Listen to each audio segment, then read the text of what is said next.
Hi friends, and welcome back to Rustic and Lace DIY. Today I put together a video of some of yours and my favorite DIYs from 2025. I hope you enjoy it. So with all that being said, let's get to crafting.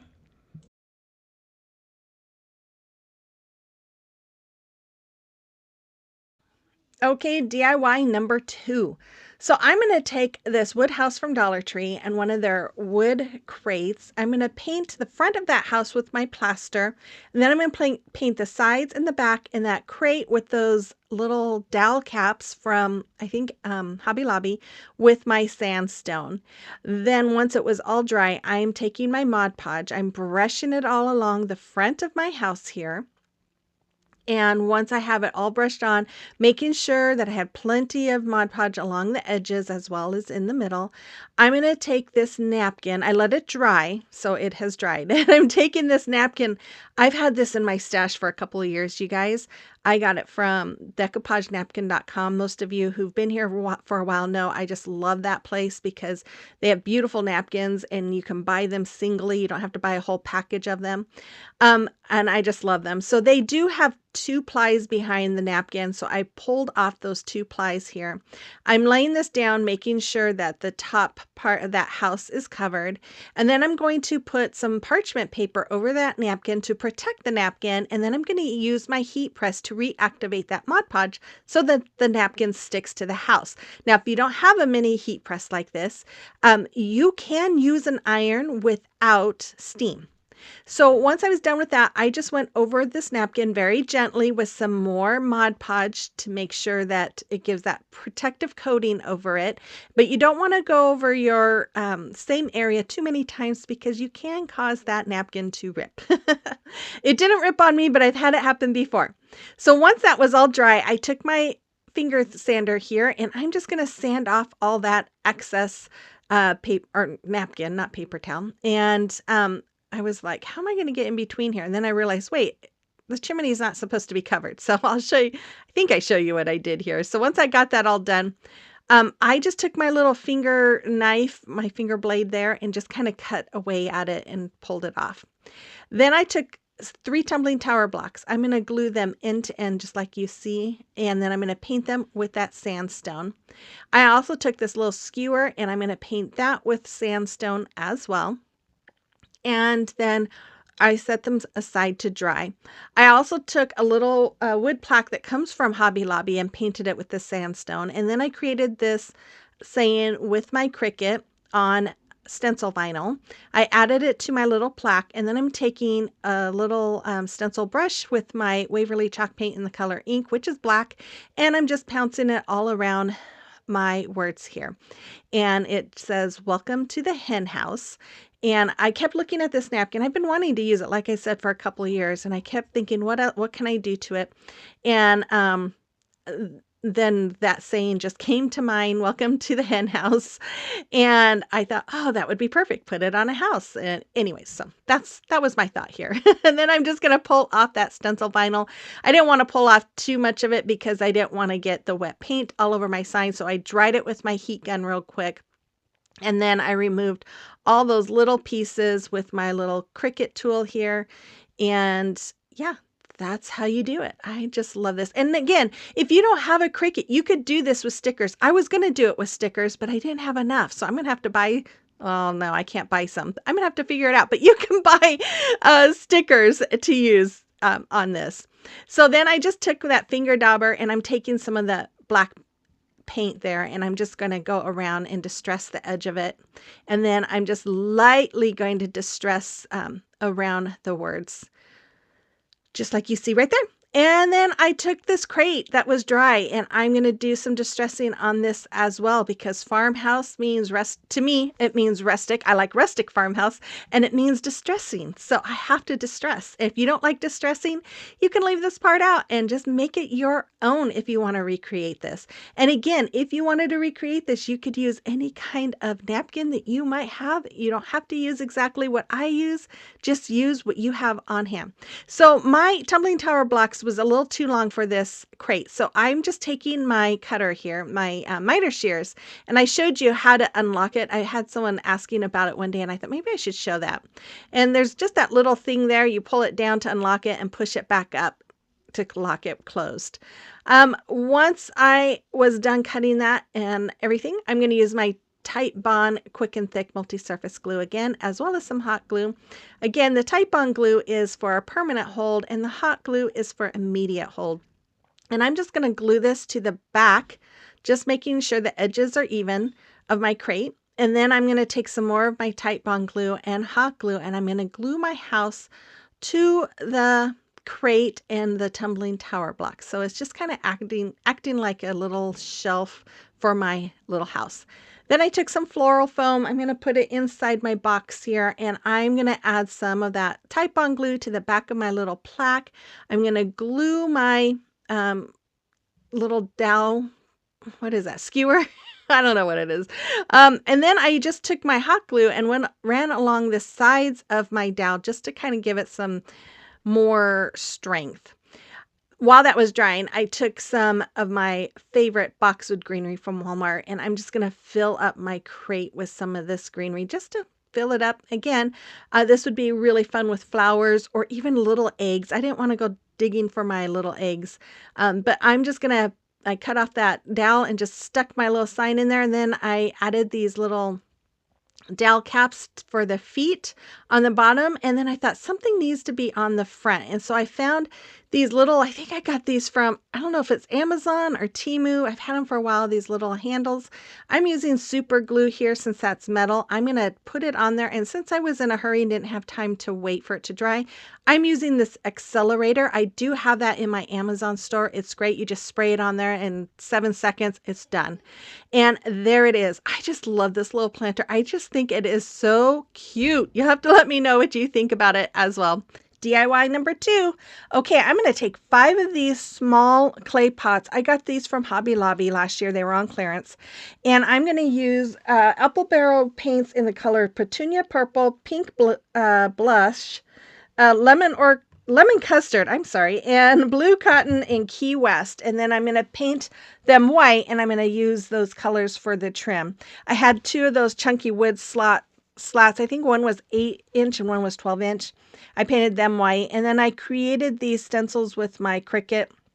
It's just going to spell out the word bloom, and I'm just going to lay them down, and I'm going to paint them with the coordinating color that's on the rim of my pots. And so I'm just going to paint it real quickly and pull off. Now, some of my white paint got pulled off when I pulled this Cricut or the vinyl, stencil vinyl off. So I just had to go and do a little touch up with my white paint on it.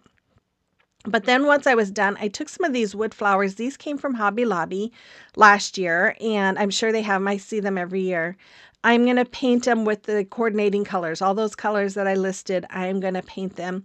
I'm going to use Waverly chalk paint in the color Fern for the leaves and the stem. And I do the front and I do the back of all of my flower pieces. And you guys, I was so tired of painting when I was done with this project. I was just, yeah, I had been painting all day, it felt like. And then took some buttons, some more buttons. I took 5 of them. I'm going to paint them with my white chalk paint. And then once they're dry, I'm just going to glue one of these buttons in the middle of each of my flower, just like you see. And then I guess I'm going to show you more than one button so that you know exactly how to do it. Then I'm going to take a white paint marker. I'm going to just do stitch lines all around my flowers. And then I'm going to also do it around my stem and my leaves. You can see the ones above that I finished already. I just wanted to give it a little extra detail. Then I decided to take my little embossing tool here and my white chalk paint and just go around the rim of each one of those pots and give them some little polka dots. And then once I was done with that, I took some floral foam. I'm just stuffing them into my pots there. And then I'm going to, once I have them all full, I didn't think I showed you more than one, but anyways, I did. I'm going to take my flowers and I'm going to coordinate the same color flower with the same color pot. I'm going to stick those flowers into that floral foam, and then I'm going to add some hot glue and just add a whole bunch of moss inside to cover up that floral foam. Do the front and the back, and then I decided I wanted to wrap some twine around the pots, and I wrap the twine around 2 times, and I just tack it with hot glue every once in a while. And I'm just going to go around it, like I said, 2 times, and I do this on every pot. And then I'm going to make a little teeny bow with that twine, and I'm going to just glue that to the top, making sure that it doesn't cover my letters. And then once I had all of them done, I'm going to use my wood glue and hot glue, and I'm going to glue those 2 chunky wood pieces from Dollar Tree together. And I had marked down, I don't know if you can see the pencil lines, I had marked it to make sure that my pots would fit on the ends. I'm going to start with the B. I'm going to hot glue it to the bottom wood piece, and then the LOO is on the top wood piece, and the M is on the bottom one as well. And there it is. I love how this came out. It is so fun and just something kind of whimsical. I really like it. I hope you do too. Let me know in the comment box below. Okay, DIY number 1. So I'm going to take this 14-inch wood round from Hobby Lobby. I marked the middle, and then I'm just going to draw a line right down the middle of my wood round. I'm going to paint one side with my Waverly chalk paint in the color Maize and one side with the Snow White. Once it was all dry, I'm going to take my Mod Podge here. I'm just going to go over the white side with my Mod Podge. I'm going to just go over all of it and let it dry. After it was all dry, I took this beautiful napkin I had in my stash. I don't know where I got it from, but I just loved it, and I loved the scallops on that, but it wasn't going to work for what I was doing, so I'm going to cut the scallops out, and then I'm going to remove the 2 plies behind it. Since there's 2 plies, I'm thinking it came from decoupagenapkin.com, but I am going to lay it out, and I'm going to use my parchment paper to cover it and go over it with my heat press. The parchment paper protects the napkin from the little iron there. Then I'm going to carefully try to line this up the best I can. It wasn't cut quite straight, so anyways, but you know, sometimes we just have to work with what we do and find ways to cover up any mistakes and make it look better, right? Anyways, that's what I do here. But I'm going to go over that with my heat press just like I did the top part. And then after that, I'm going to cover them with some more Mod Podge. That just helps put a protective layer over that napkin. After that, I am going to sand off the excess, and I am going to use my little finger sander here to sand it all off. Sorry about that wiggly there. I was falling asleep when I was doing this part, and I guess I didn't cut that out. I took my spring, well, the cursive letters are 2-inch from Amazon, and then the small 1-inch are from Amazon as well. I painted those with that blue, it's blue cotton, I think. Then I took this ribbon, I think I got this from Temu. It's like a daisy ribbon. I just love it. I used my Tite Bond Quick and Thick multi-surface glue to glue it onto the middle there. And then I'm just going to use that same Tite Bond glue to glue all my letters in place. And with the cursive letters, you kind of have to make sure they're all angled right so that it looks like they are flowing. My granddaughter's learning cursive, and I keep telling her, you want it to look like it's flowing. Anyways, I'm going to do the same thing with the small letters there. I'm just using my little square ruler to make sure I put them all straight. And then after I had that all done, I decided to take these wood flowers. These came from Hobby Lobby. I'm going to paint them with my Maize, and then, no, I'm going to paint them white. And then I'm going to take those buttons that I got, a big pack of buttons from Amazon. I'm going to paint them with the Maize. Then I'm going to use my Tite Bond here to glue those little buttons in the middle of the flowers. That way, trying to make them look like daisies, since this whole video is about daisies. And then after I have them all glued, and that Tite Bond, you guys, It does not take long for it to dry at all. I just love it. After that, I'm going to glue them on my sign, and I put the bigger one right over where those two napkins met to kind of help camouflage that seam.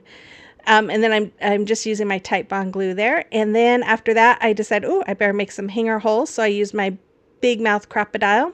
And this ribbon, I think, came from Walmart. I'm just going to put some tape on the ends, string it through my holes that I created, tie knots, well, make it the length that I want, tie knots on the back, and then we have a hanger. And that's all there is for this. I just love this. It's so springy, so pretty. I just love yellow and daisies and blue all together. Let me know what you think in the comment box below. Okay, DIY number 1. So I'm going to take some tumbling tower blocks. I have 5 here. I'm going to glue them all together end to end, and I believe I made 6 strips. I would recommend a package of the tumbling tower blocks from Dollar Tree if you're going to recreate this, because I'm going to use more of those tumbling tower blocks. Then I took 2 of these hexagon signs from Dollar Tree. I removed the hangers from both of them. And then I took some tumbling tower blocks here, and I'm cutting them. They were about almost half. And then I half of this size. Anyways, I painted everything with my Waverly chalk paint in the color Snow White. Once it was done, now that cutting part, I think I would have done a little differently. I'm going to glue these strips on, and then I would have waited to cut those. If you recreate this, you might wait to cut those when you do this part. So I'm going to add 2 of the regular size tumbling tower blocks in between those 2 posts. And then I'm going to glue one. Oh, sorry, I'm adding my second one there. I'm going to glue one across. And this is where I would have, should have just waited and cut it here, because some of them, I don't know. My measuring's not that good. But anyways, I got it to work out all the way around, and then I'm gluing the other piece on top here.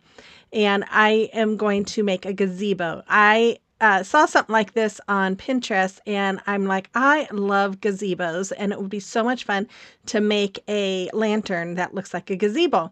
So I took some square dowel rods that Kathy Jo had sent me a while ago, and you can get some of these on Amazon, and I am cutting them down to fit along the top.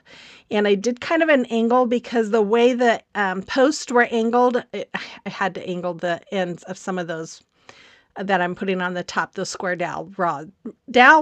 Oh my goodness. Anyways, and then I'm going to cut some down to fit along the top part of those to the top part of the gazebo. I hope that all makes sense. But as you can see, it wasn't painted. I decided to just paint it after I had it all glued in, because I knew I was going to have to kind of play around with getting them the right size.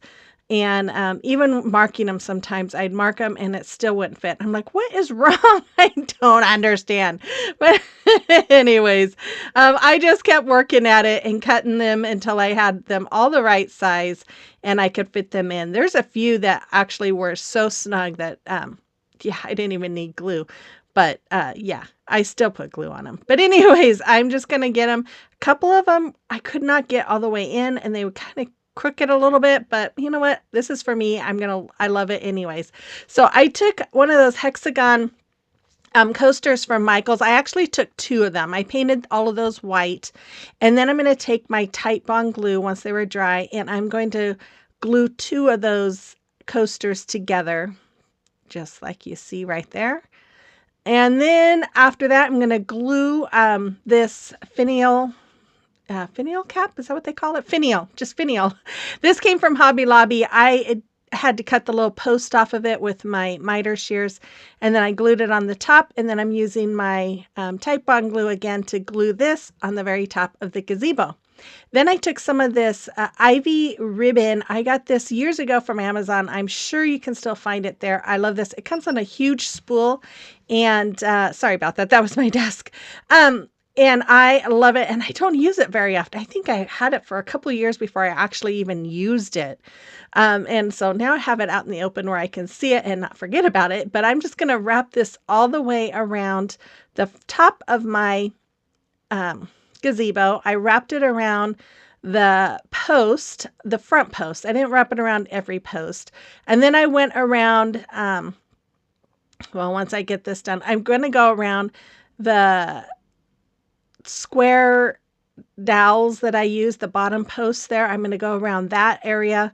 And then the very bottom, not the very bottom, but the tumbling tower blocks that laid vertically, no, horizontally on the vertical ones. Hopefully that makes all sense. But you'll see that here at the final reveal. I don't think I show all of it on here, but this is me going around the front. I'm just using a little bit of hot glue every once in a while. And then once I was done, I filled the bottom with some of this beautiful lavender I got last year from Walmart. I've put it in the bottom with a candle, and I'm going to add some to the top. Now, if you wanted to hot glue flowers or whatever, you can do that. In fact, I thought about hot gluing them, but I want to be able to change this out for every season. So that's why I decide not to hot glue them. I'm just placing these along the top, and the stuff that's in it, I can take out and fill it with whatever I want to for Christmas or fall or 4th of July, whatever. But I'm just going to kind of put some of these here and there, and there it is. I love how this turned out. Oh, it is so pretty. I just love it. I hope you do too. Let me know in the comment box below.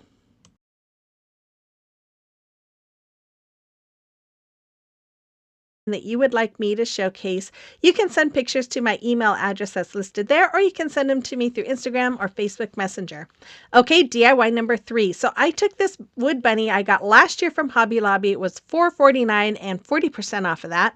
And I painted it with Waverly chalk paint in the color white. And then I found this image on Cricut Design Space and I created a stencil with it. Now, if you don't have a Cricut, you could do a couple different things. If you have any rub or fine rub on transfers, you could use. If you have another stencil that has lavender, if you have a napkin, there's just many ways you could recreate this, or just make it your own and put your own image on there. So I'm going to use some of this. What color is it? It is Royal Velvet by Apple Barrel, and I'm just going to go over the lavender. Then I took my Waverly Moss, and I'm just brushing that in for the stems, and then I'm going to use some more of that purple.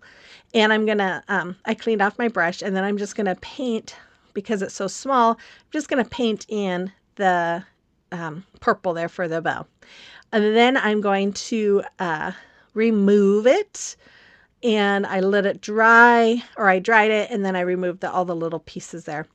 Then I took my, this isn't distressing ink, this is just stamping ink, and I'm just going to kind of distress all the way around my bunny. What's really weird is up close it almost looks purple, and I was like, is my eyes playing trick on me? I even had to look at the color on the stamping pad again just to make sure it was black, and it was, but to me it looked purple.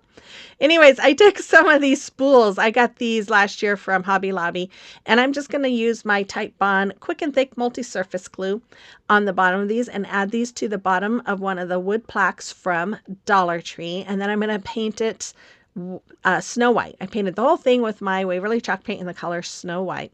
Once it was done, I took some floral foam, and I'm just going to hot glue it to the top of my little plaque here. I guess it's a riser now. And then I'm going to use hot glue and glue my bunny right on top.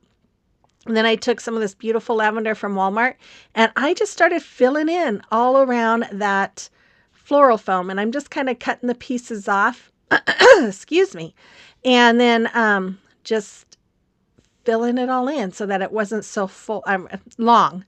And then I had these pieces, I don't know where these came from, and they're kind of longer, so I thought these would look great coming out of the back of the bunny.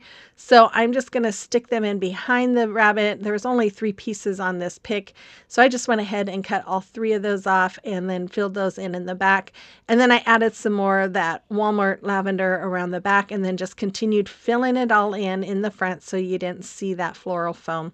Then I took some twine, and I'm just going to hot glue it here around the bunny's neck, and it was a little tricky getting it in that little groove there. But once I had that done, I also created a little bow with some twine, and I'm just going to glue that on the neck. And that's all there is. I love how this came out too. Oh, it's so cute. I love purple and lavender. But anyways, you have to let me know what you think about this one as well in the comment box below.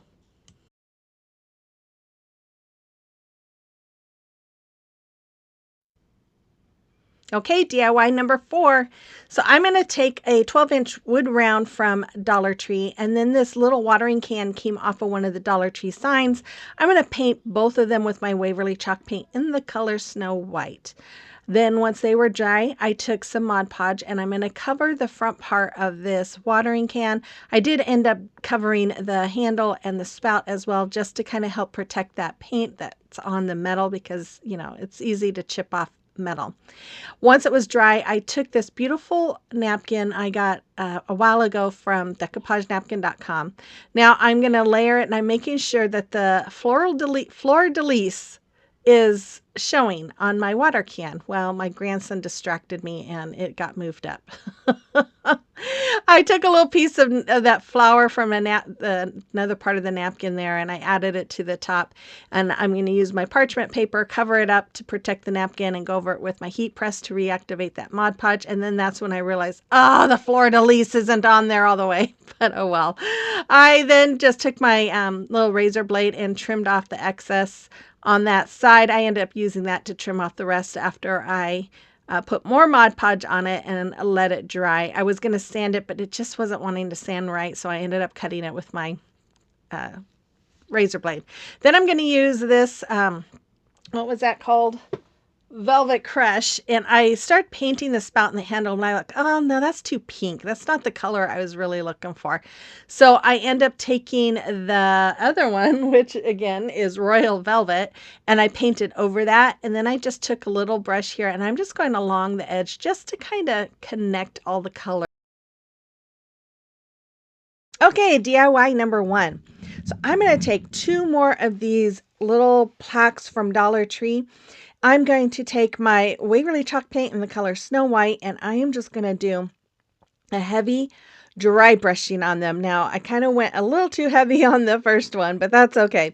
So I bought these from Essential Stencils right before the beginning of the year. I bought these a couple years ago, and I just absolutely loved them, and I just wanted to get them again. So I decided to take one of the cherry blossoms, which I just love, and I'm going to put it along the inside of this plaque. And then I'm just going to take my little tool here, and I'm just going to rub that transfer onto my plaque, and I'm just going to remove that cover, and then I'll just continue to rub if anything's coming up while I'm pulling off that transfer sheet.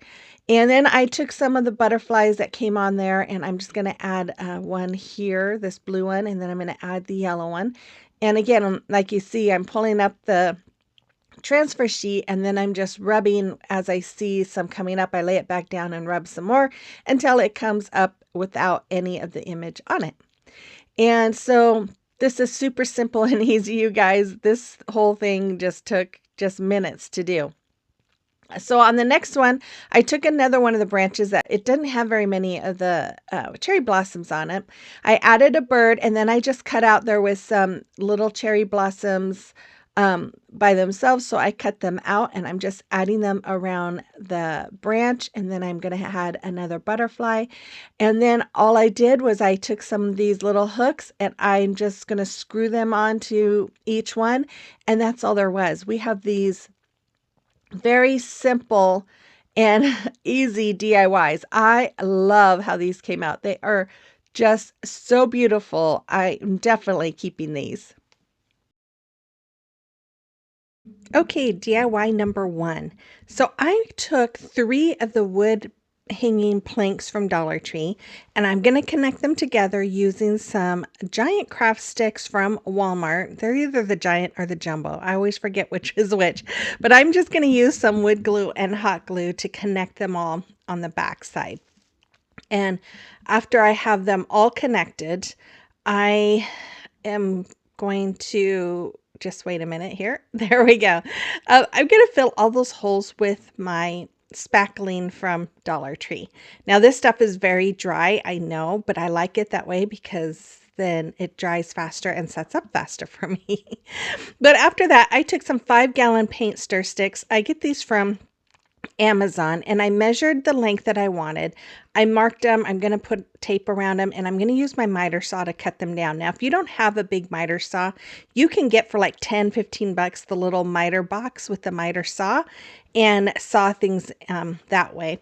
So I'm just going to glue these onto the front of my 3 wood planks that are glued together.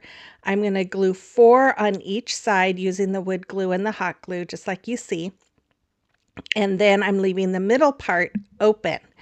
And after I have this done, I am going to take some 1-gallon paint stir sticks. I ended up, I have some new 5-gallon paint stir sticks that I ordered from Amazon recently that aren't as thick as the ones that I used. I end up using one of those because these 1-gallon sticks were not long enough once I cut them. I hope that makes sense. Anyways, but I'm just cutting them here. I'm using my miter shears. You guys, I think I need a new pair or a new blade because I think they're getting pretty dull, and I was having a heck of a time cutting everything down. But I wanted this one to be at an angle. As you see, I'm trying to kind of check to see if that's the right angle. And I'll tell you, you guys, I went through quite a few pieces. My hand was killing me after all of this because I just could not get that angle right. But I finally got it all done. And when I was done, I'm just going to use again my wood glue. I'm going to do this a lot using wood glue and hot glue. And I'm going to glue these on the doors. If you haven't figured out, we're making some barn doors. And I'm just looking at this now going, should I have gone the other way on the other side? It doesn't matter now. It's too late. But anyways, I'm just going to glue all the pieces to, in place. Again, using my wood glue and hot glue. And again, the wood glue is for permanent hold, hot glue is for immediate hold. And then I'm going to paint the whole thing with my Snow White by Waverly. Then I'm going to take this is the front page, the top page, what do you call that? I can't think of it. Anyways, of the 2024 Farm Life calendars from Dollar Tree. I guess I didn't realize that I had already used the inside page or picture of this, but that's okay because I'm not going to use the wording on this. I'm just going to cut out this cow. And once I had him all cut out, I decided I found this stencil that I have, and I'm not sure if I got this from Amazon or from Temu, because I had gotten some around the same time as each other, and I don't remember which one was which. But I'm just using my elephant gray to go over it. You could always use stickers, you could use wood letters, you could use your Cricut, or you could find the stencil and use that as well. Then I realized I didn't like the doors being white, so I painted them with my Waverly chalk paint in the color crimson. Then I'm going to take this picture, this calendar page, and I'm going to use my Mod Podge just on the back of it. I just poured it on the back, and then I'm just going to use a brush to kind of brush it all on. I didn't feel like going over using my my heat press that way, so I just did it this way. I'm not even going to go over it with Mod Podge. I just felt like that calendar page was stiff enough, it really didn't need it. Then I'm just going to add a hanger in the back. I just tied a knot on the jute string. I'm going to make it kind of tight, and I'm just making sure that it goes to where my 5-gallon paint stir sticks start, so that way I could staple through those boards and into the stir sticks, because these boards are so thin that the staples usually go through it. And there it is. You guys, I absolutely love this. I'm going to put this in my kitchen up above my cabinets, but doesn't it look like he's coming out of the barn? I just love it. Okay, DIY number 2. So I'm going to take 4 of these oval plaques from Dollar Tree, and I'm going to take 2 of these tile pieces from Dollar Tree. I'm going to trace them out just like you see, and then I'm going to cut out 4 of those. Now, if you have the ones that the oval plaques from Walmart, I would suggest using those. I wanted something a little smaller, but I had the ones from Walmart, but I only had 2 or 3. I didn't have enough of them. So I'm going to use my Fix All glue. I'm going to go all around the back of the wallpaper pieces, and then I'm going to go around the edge with my hot glue. Now be careful if you recreate this because it does make that plastic hot. So like when you press down on it, it will be warm. Once I had those all on my oval pieces, I painted them with my Snow White by Waverly. And once they were dry, I'm going to take this sponge brush. I'm going to dab a little bit of the elephant glue on it, and I'm just laying it flat and just brushing it over all of the raised areas. Now it does get a little bit on the non-raised areas, and I'm fine with that because this is more of a farmhouse look. And, farmhouse is not perfect. And that's one of the things I love about it because I'm not perfect. Anyways, I'm just going to brush it all over each one of my plaques until I was happy with the way it looked. Once I am done, I'm going to take these 4-inch wood letters from Hobby Lobby. I'm going to paint them with my Waverly chalk paint in the color Elephant. Then I'm going to use my Type Bond Quick and Thick multi-surface glue and hot glue. This time it's Type Bond instead of wood glue. And I'm going to connect my wood pieces to each of the oval pieces. Don't ask me why I'm using the Type Bond and not wood. It doesn't matter. They both work well, but the Type Bond does set a lot faster, but it doesn't matter because I used hot glue. So I don't know. There's no rhyme or reason to my method. It's just kind of what's handy. So then I took 2 of these long signs from Dollar Tree. Dollar Tree. I'm going to connect them the same way as I did the last one. And then I took my elephant chalk paint because this is more of an off-white and the other ones are more white, and it didn't quite look right together. So I'm going to do some dry brushing all along this, and I really love how this came out. And then it kind of looks more like reclaimed wood. So then again, I'm going to use my wood glue and hot glue on the back of the oval pieces, and I'm going to glue these all on top or in front of my signs. Now, you guys, it took me forever to find stuff in my craft room that these ovals would all fit across. And I'm so glad these worked on this because I was about to give up. I'm going to take my twine, my braided jute cord. I get this from Amazon. I just love this stuff. And I decided to go around each of my oval. And I know they're not going to go all the way around because they're too close together, but that's okay. I still think it looks really good together. It makes it look farmhouse-ish or country-ish, rustic, whatever you want to call it. I love it. So I'm going to take some of this black and white checked ribbon. You know, you guys, I have not found this at Dollar Tree for a long time. Have you guys seen this at Dollar Tree? It's been forever since I just thought about that the other day. I'm getting low and I'm like, man, I haven't seen this at Dollar Tree forever. Anyways, I added that to the top and the bottom of my sign, and then I'm just going to make just a regular shoestring bow with that same jute cord. And then I'm going to glue it in the front. And then I did create a couple holes with my crocodile. I didn't show you that because this piece is so big. It didn't show it in my camera. So I just strung some of that cord through the holes and tied knots on the back. And there it is. I love how this turned out. I just think it's so pretty. I hope you did do too. Let me know in the comment box below. Number 4. This one, I took an 8x10 canvas from Dollar Tree. I'm going to remove all of those staples using my staple remover. There was a few times I had to use my little pick because those staples, sometimes that wood is so soft that it really goes inside of it. So sometimes I have to use the pick to pick it out. Then I took some of these square dowels that Kathy Jo had given me, and I just marked where I wanted to cut them, and I'm going to cut it down, and then I'm going to fit. I was going to glue it, but you guys, this fit so perfectly and so tightly. I thought, I don't think I'm going to need to glue it. So I didn't glue it. And I thought, well, let's see if I can get that to work on the sides. So I'm just kind of measuring here first to make sure that it's even. It was a little off, so I'm just going to lightly move it, just bring it down a little bit, measure it again until I had it in the center. Then I took another dowel and I'm marking here where I want to cut it. And then I'm going to cut it and I'm going to do the same thing. I'm just going to stick it in place. It fit perfectly. There's no budging with it. I really had to work at getting it in there and it fits. And I did the same on the other side. And then I painted the whole thing with my Waverly chalk paint in the color Snow White. While that was drying, I took one of these rectangle wood pieces from Dollar Tree that comes in the package. It's a 6-pack.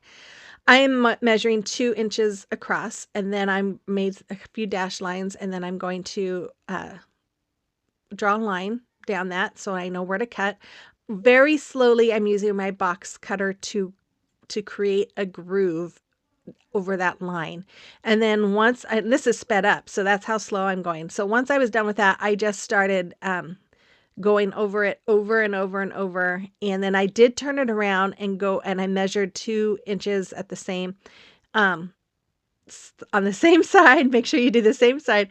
And I cut from the back side too. That just kind of helped it go faster. But with these things, you do have to score them quite a few times for it to go all the way through. Then, as you can see, I just broke it, or finish it off by just kind of pushing it out. Whatever. Anyways, I'm going to take my Titebond glue here and hot glue, put it on the back side of this piece that I just cut out. I don't know what I'm doing here. Oh my goodness. I think my cord was wrapped around my foot and I was trying to get it unwrapped.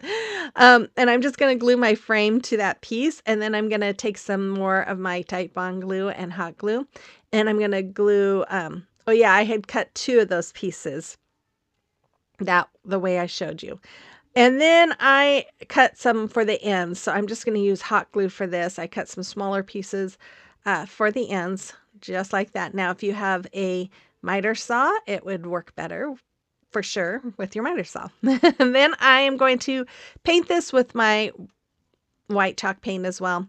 I took some floral foam, and one of these cutters I got from Dollar Tree. They're perfect for the floral foam.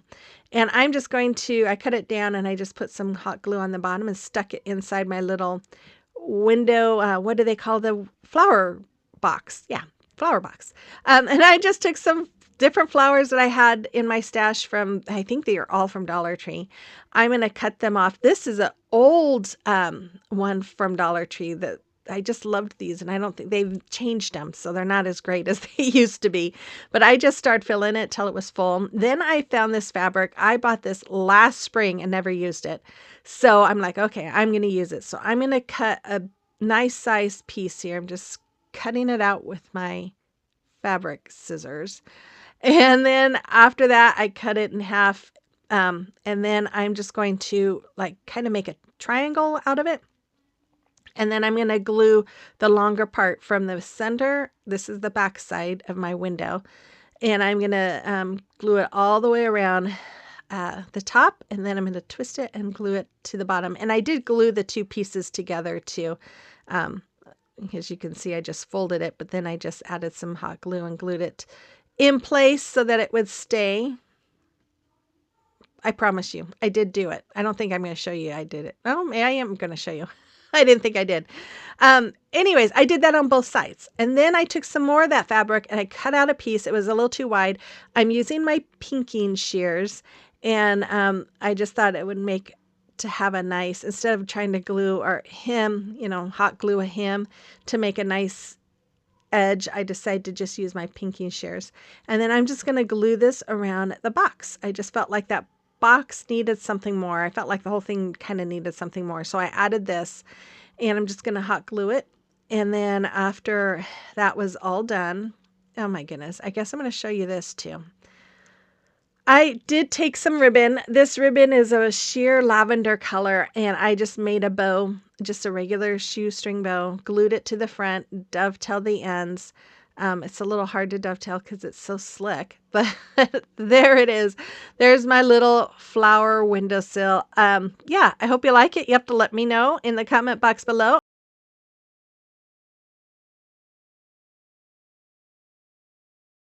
Okay, DIY number 2.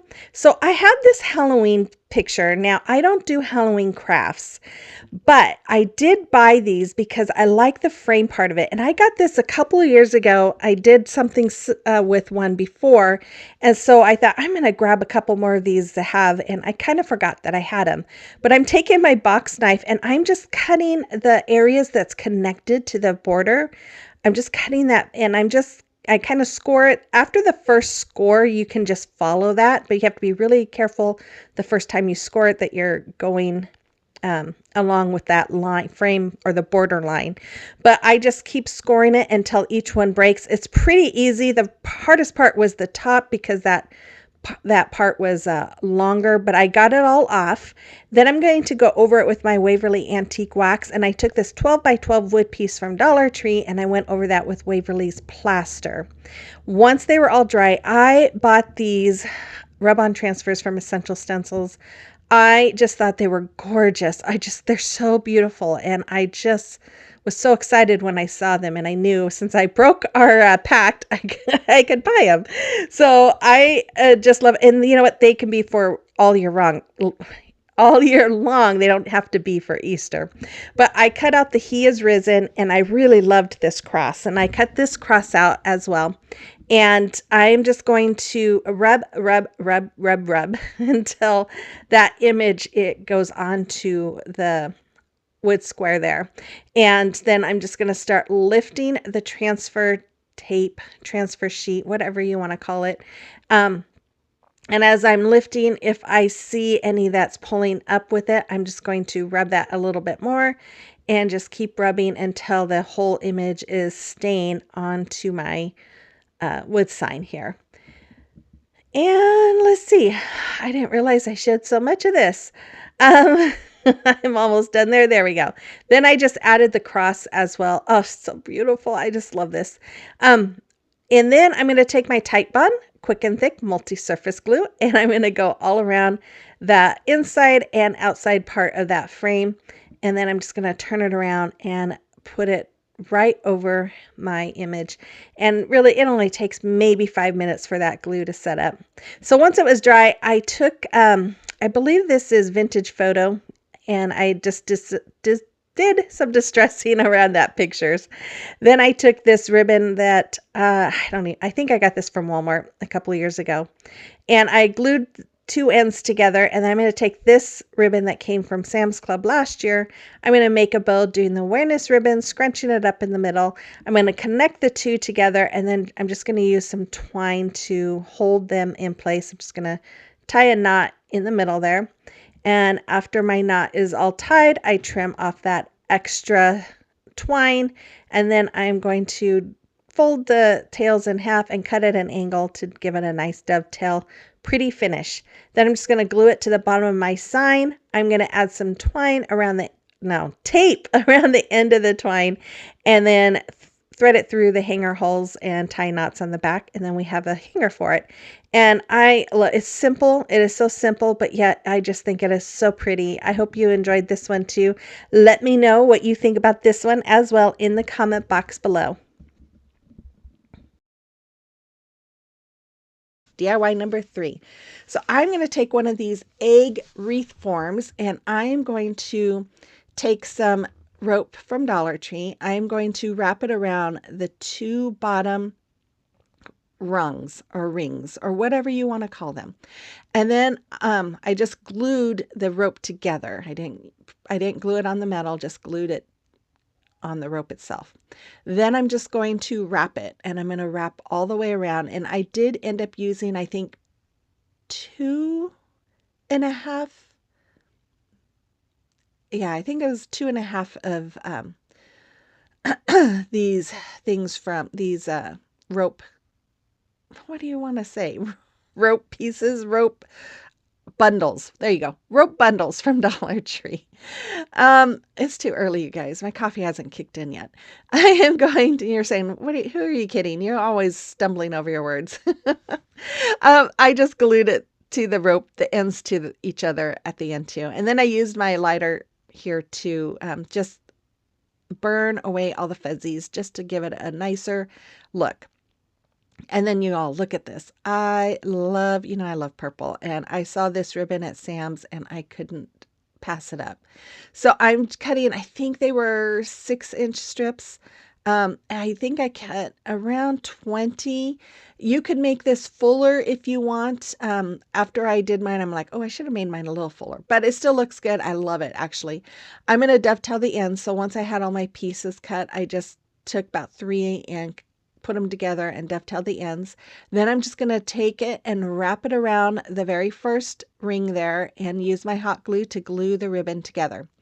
And I'm just going to continue to do that. Now, when you are getting close to those bars in the middle, you kind of have to scrunch your ribbons closer together a little bit to fit in a third one. This one was pretty easy. I had plenty of room, but there was a few times where I kind of had to scrunch them to get them to work.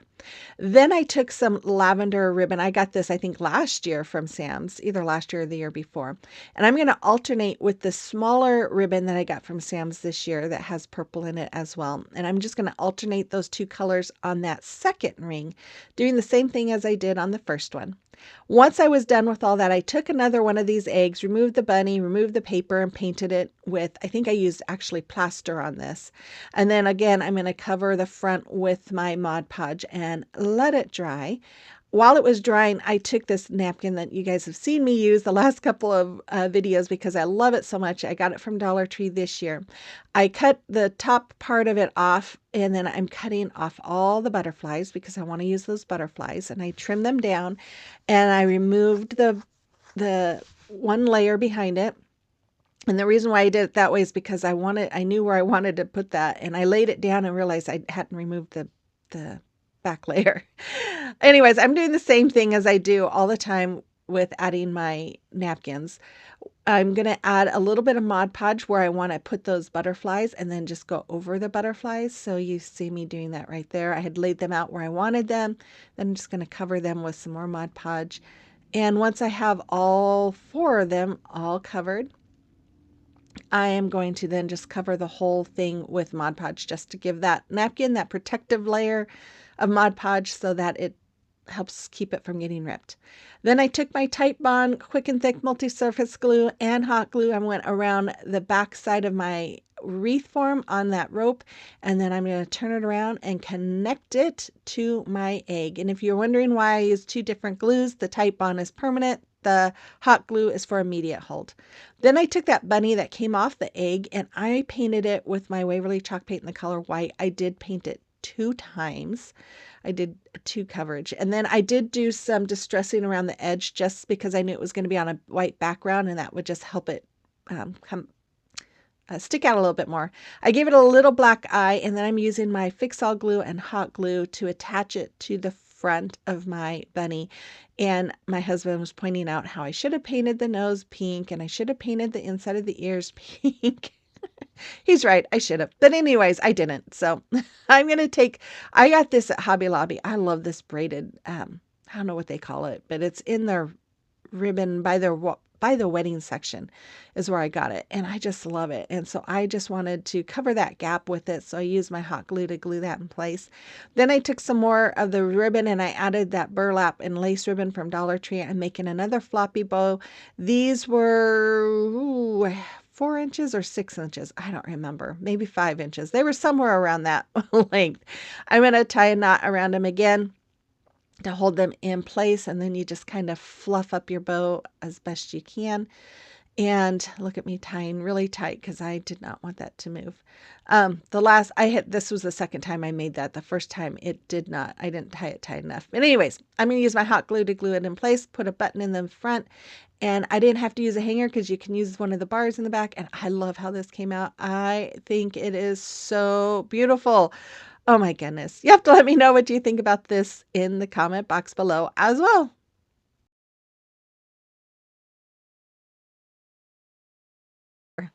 So sorry about that, guys. It's my alarm. Remind me to have the kids drink water.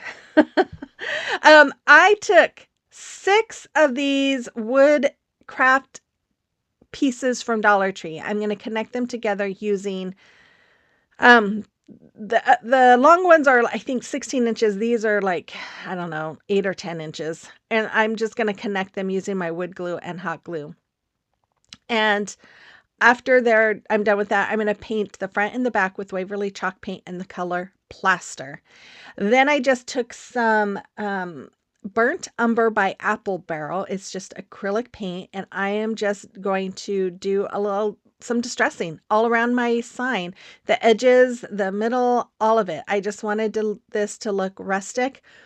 And you guys, I think this is, out of everything I made today, this is my absolute favorite. I absolutely love how this came out. But I'm going to take 2 1-gallon paint stir sticks. I'm going to cut the edge piece off, or the top piece off. I did on both of them. This one I'm just cutting down, and I wanted it to look rough on the ends. So I'm taking my miter shears here, and I am cutting like little V's and little notches on the edges of each of those. The taller one that you see laying there, I only did the top because I knew the bottom would be sitting against the wood piece there. But the small piece I did on both ends. Then I'm going to paint this with, it's the burnt umber, but I had spritzed it down with water to make it a little watery, to make it a little more like a stain.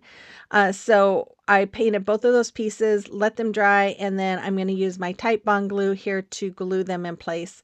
And I, of course, as you can tell, I'm making a cross.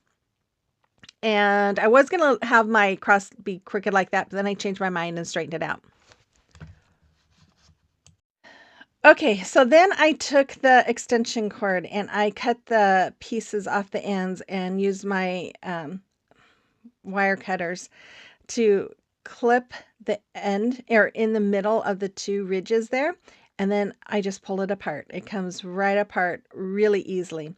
Once it was all done, I cut them down to the size I wanted, and I'm just painting them with some more of that burnt umber. And I think I did have to do like a couple of coats to really make that brown cover that green.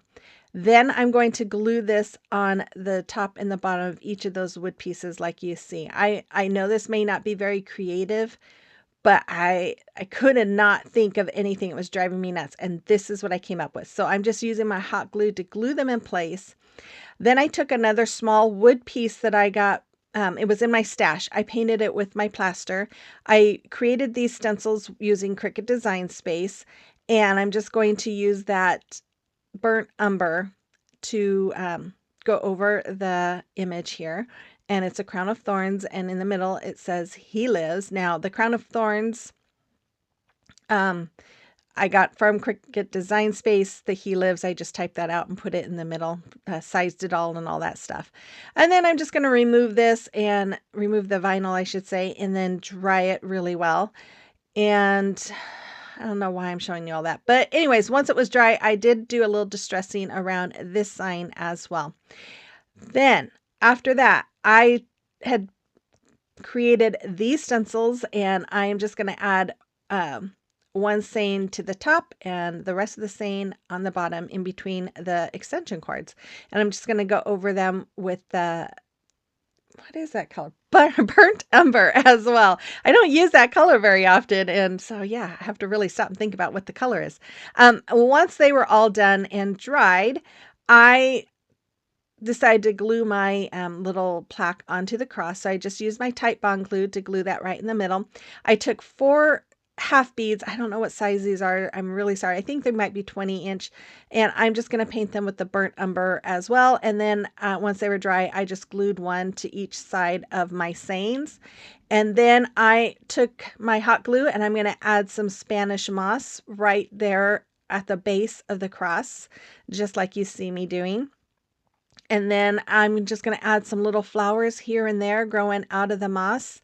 And I think after that, I'm just going to add a hanger in the back of it. One of these, what do they call them? Claw tooth hangers or something like that. Sawtooth hangers, I think. I'm just going to screw it right in, and that's all there was for this one. And you guys, I absolutely love this. Who would know that that was an extension cord up there on my sign? I would never guess. But anyways, I really love this one. I hope you do too. Let me know in the comment box below.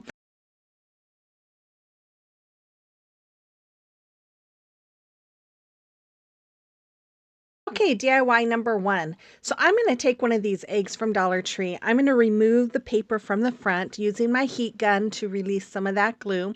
Now this did come off on some pretty nice size strips, which is a little easier than normal. But if you don't want to do this, if you want to recreate this project, you can always just paint the back and then cover the front with like some shipping paper or something. Once I got that top layer of paper removed, I spritzed it down with some water, let it sit for about 5 minutes, and then I'm taking my paint scraper here to just scrape off that bottom layer of paper and any excess glue. And then I did kind of wipe it down with a little bit of Goo Gone just to remove any tackiness from it. Then I'm going to paint the front and the back with the Waverly chalk paint in the color Snow White.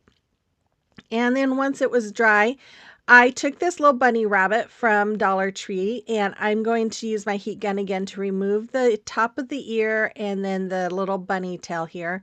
The bunny tail was a little thicker, so I used my paint scraper there. Then I'm going to paint the whole thing white. And you're probably asking, well, why did you remove those? Well, you'll see.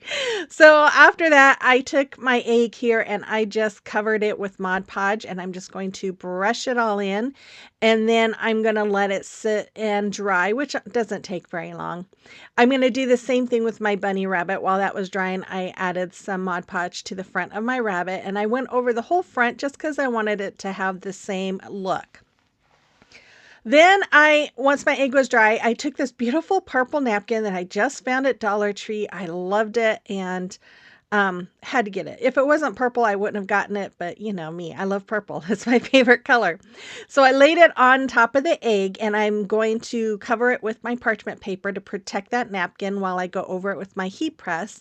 And the heat press reactivates that Mod Podge so that the napkin sticks to the egg. And you can also do this with an iron if you don't have it on steam. And I have this little heat press set on the highest level. Once I was done, I just lightly covered it with some more Mod Podge very carefully because you don't want to rip that napkin, but you want that Mod Podge on there as a protective layer. Then I took this beautiful napkin I also got from Dollar Tree. The minute I saw both of them, I thought they would be perfect together. So I'm just going to take my paintbrush right here. I'm dipping it in my water, and I'm just going around the image, and then I'm just going to tear all that part off that's on the top of my napkin.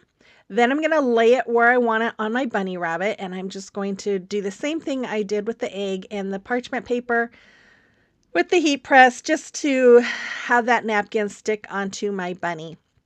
And then I'm going to cover it with Mod Podge as well. But before I do all of that, I decided to cut out a little butterfly. I'm going to add it to the ear. And then, like Kathy Jo would say, and then, she's going to kill me. I'm going to cover it again with some more Mod Podge and let it dry. Once those were dry, I went ahead with my finger sander and sanded off all the extra napkins. With the bunny rabbit, I did have to use a finger file for the smaller areas. Then I decided to paint this pink instead of white, and I glued it back on. And then instead of that other wood tail, I used a fluffy bunny tail on that bunny. And then I'm just using my Distress Oxide, and this is in the color Vintage Photo. No, I thought I used Espresso. It's one of those. Maybe it was Vintage Photo. I don't know. And if you don't like distressing, you don't have to do that. But I did that on the bunny and the egg. Then I had some of this ribbon in my stash, and I just cut it down, glued a piece to the neck, and then I'm just going to make a little bow with this other piece here. And then I'm going to glue that right on to the other ribbon around its neck. And I do end up cutting the ends at an angle just to give it a little nicer edge. Then I'm going to use my Titebond Quick and Thick Multi-Surface Glue, and I'm going to put this on the back of the bunny. This is for the permanent hold, and then the hot glue is for the immediate hold. And I'm just going to glue that bunny right in front of the egg. And then these are little wood stickers from Dollar Tree. I found them in my stash. I think I got them from Kathy Jo, actually. I painted them both white, and then I'm just going to distress it as well. And I don't know if you can read that one. I think that's the espresso one. But I'm going to use my hot gun here to glue those right in place. And then I took some twine, cut it off, folded it in half, tied a knot on the end. And then the folded part, I'm going to string through the hanger hole here. And then you're going to put the knotted end through the folded end. I was I think that's how I did it. Yeah. And then tighten. And there we go. I think I made that hanger a little bit too long, but that's okay. I can always fix it. And there it is. I love this. It is so cute. It could be spring or Easter. I love those napkins. You have to let me know what you think about this in the comment box below. Okay, DIY number one. So I'm going to take this 14-inch wood round from Hobby Lobby. I marked the middle, and then I'm just going to draw a line right down the middle of my wood round. I'm going to paint one side with my Waverly chalk paint in the color Maize and one side with the Snow White. Once it was all dry, I'm going to take my Mod Podge here. I'm just going to go over the white side with my Mod Podge. I'm going to just go over all of it and let it dry. After it was all dry, I took this beautiful napkin I had in my stash. I don't know where I got it from, but I just loved it. And I loved the scallops on that, but it wasn't going to work for what I was doing. So I'm going to cut the scallops out. And then I'm going to remove the two plies behind it. Since there's two plies, I'm thinking it came from decoupagenapkin.com. But I am going to lay it out, and I'm going to use my parchment paper to cover it and go over it with my heat press. The parchment paper protects the napkin from the little iron there. Then I'm going to carefully try to line this up the best I can. It wasn't cut quite straight, so anyways, but you know, sometimes we just have to work with what we do and find ways to cover up any mistakes and make it look better, right? Anyways, that's what I do here. But I'm going to go over that with my heat press just like I did the top part. And then after that, I'm going to cover them with some more Mod Podge. That just helps put a protective layer over that napkin. After that, I am going to sand off the excess, and I am going to use my little finger sander here to sand it all off. Sorry about that wiggly there. I was falling asleep when I was doing this part, and I guess I didn't cut that out. I took my spring, well, the cursive letters are 2-inch from Amazon, and then the small 1-inch are from Amazon as well. I painted those with that blue, it's blue cotton, I think. Then I took this ribbon, I think I got this from Temu. It's like a daisy ribbon. I just love it. I used my Tite Bond Quick and Thick multi-surface glue to glue it onto the middle there. And then I'm just going to use that same Tite Bond glue to glue all my letters in place. And with the cursive letters, you kind of have to make sure they're all angled right so that it looks like they are flowing. My granddaughter's learning cursive, and I keep telling her, you want it to look like it's flowing. Anyways, I'm going to do the same thing with the small letters there. I'm just using my little square ruler to make sure I put them all straight. And then after I had that all done, I decided to take these wood flowers. These came from Hobby Lobby. I'm going to paint them with my Maize, and then, no, I'm going to paint them white. And then I'm going to take those buttons that I got, a big pack of buttons from Amazon. I'm going to paint them with the Maize. Then I'm going to use my Tite Bond here to glue those little buttons in the middle of the flowers. That way, trying to make them look like daisies, since this whole video is about daisies. And then after I have them all glued, and that Tite Bond, you guys, it does not take long for it to dry at all. I just love it. After that, I'm going to glue them on my sign, and I put the bigger one right over where those two napkins met to kind of help camouflage that seam. And then I'm just using my Tite Bond glue there. And then after that, I decided, oh, I better make some hanger holes. So I used my Big Mouth Crocodile. And this ribbon, I think, came from Walmart. I'm just going to put some tape on the ends, string it through my holes that I created, tie knots, well, make it the length that I want, tie knots on the back, and then we have a hanger. And that's all there is for this. I just love this. It's so springy, so pretty. I just love yellow and daisies and blue all together. Let me know what you think in the comment box below. Okay, DIY number one. So I'm going to take one of these 12 by 12 wood pieces. I think this one came from Amazon. I'm going to paint it with Waverly chalk paint in the color Ivory. Of course, you can use the ones from Dollar Tree or Woodpecker Craft has them as well. I'm also going to use my Chalk Couture stencils called Foul Language. I've been wanting to use this for a while now, and I just thought this would be the perfect time. So since it's my first time using it, I'm going to fuzz it. If you're not familiar with Chalk Couture, these are self-adhesive silk screen transfers is what they call them. Basically a sticky stencil, and we fuzz it the first time so it doesn't pull up any paste or paint. So I got it laid where I wanted it, and I'm going to cover the wording with my tape because I didn't want to use it. I thought fluent and foul language was funny, but it's not something I wanted to use. So I'm going to use my Candy Apple Chalk Paste by Chalk Couture. I'm going to go over the comb and the front part of this rooster with it, and then I'm going to use a saffron to kind of go over some areas as well, and then you'll see me mix it together. Now I was trying to figure out, I've been having a really hard time for this video. I had 3 days this week of just my allergies were just really kicking in bad, and I wasn't feeling well. So when it came down to doing these projects, I just wasn't sure. I wasn't motivated. And I went on and looked at some stuff that other Chalk Couture designers had created. And I saw a lady do this, and I just loved this. And I've done something like this before, and I thought, oh, I haven't done that for a while, so let's do this. So here I'm just putting in my saffron and my candy apple in the different areas that I want it, and then I'm going to use my finger and just smear it all together. And then I'm going to do the rest of the rooster. I'm going to do some more colors. You'll see that here in a few minutes. But I am a Chalk Couture designer. If you have never seen Chalk Couture, or if you have and you think it looks fun or interesting and would like to try it out, I do have a link in my description box for Chalk Couture that you could check out. I usually recommend, if you want to try it, to sign up for the Club Couture. It's $21.99 a month, and when you sign up, you do have to enroll for at least 3 months, but it does give you an exclusive 8x11 transfer plus some paste to go with it, and usually some kind of a surface to use with it. And I think it's a great way to just kind of get your feet wet, get it started, see if it's something that you want.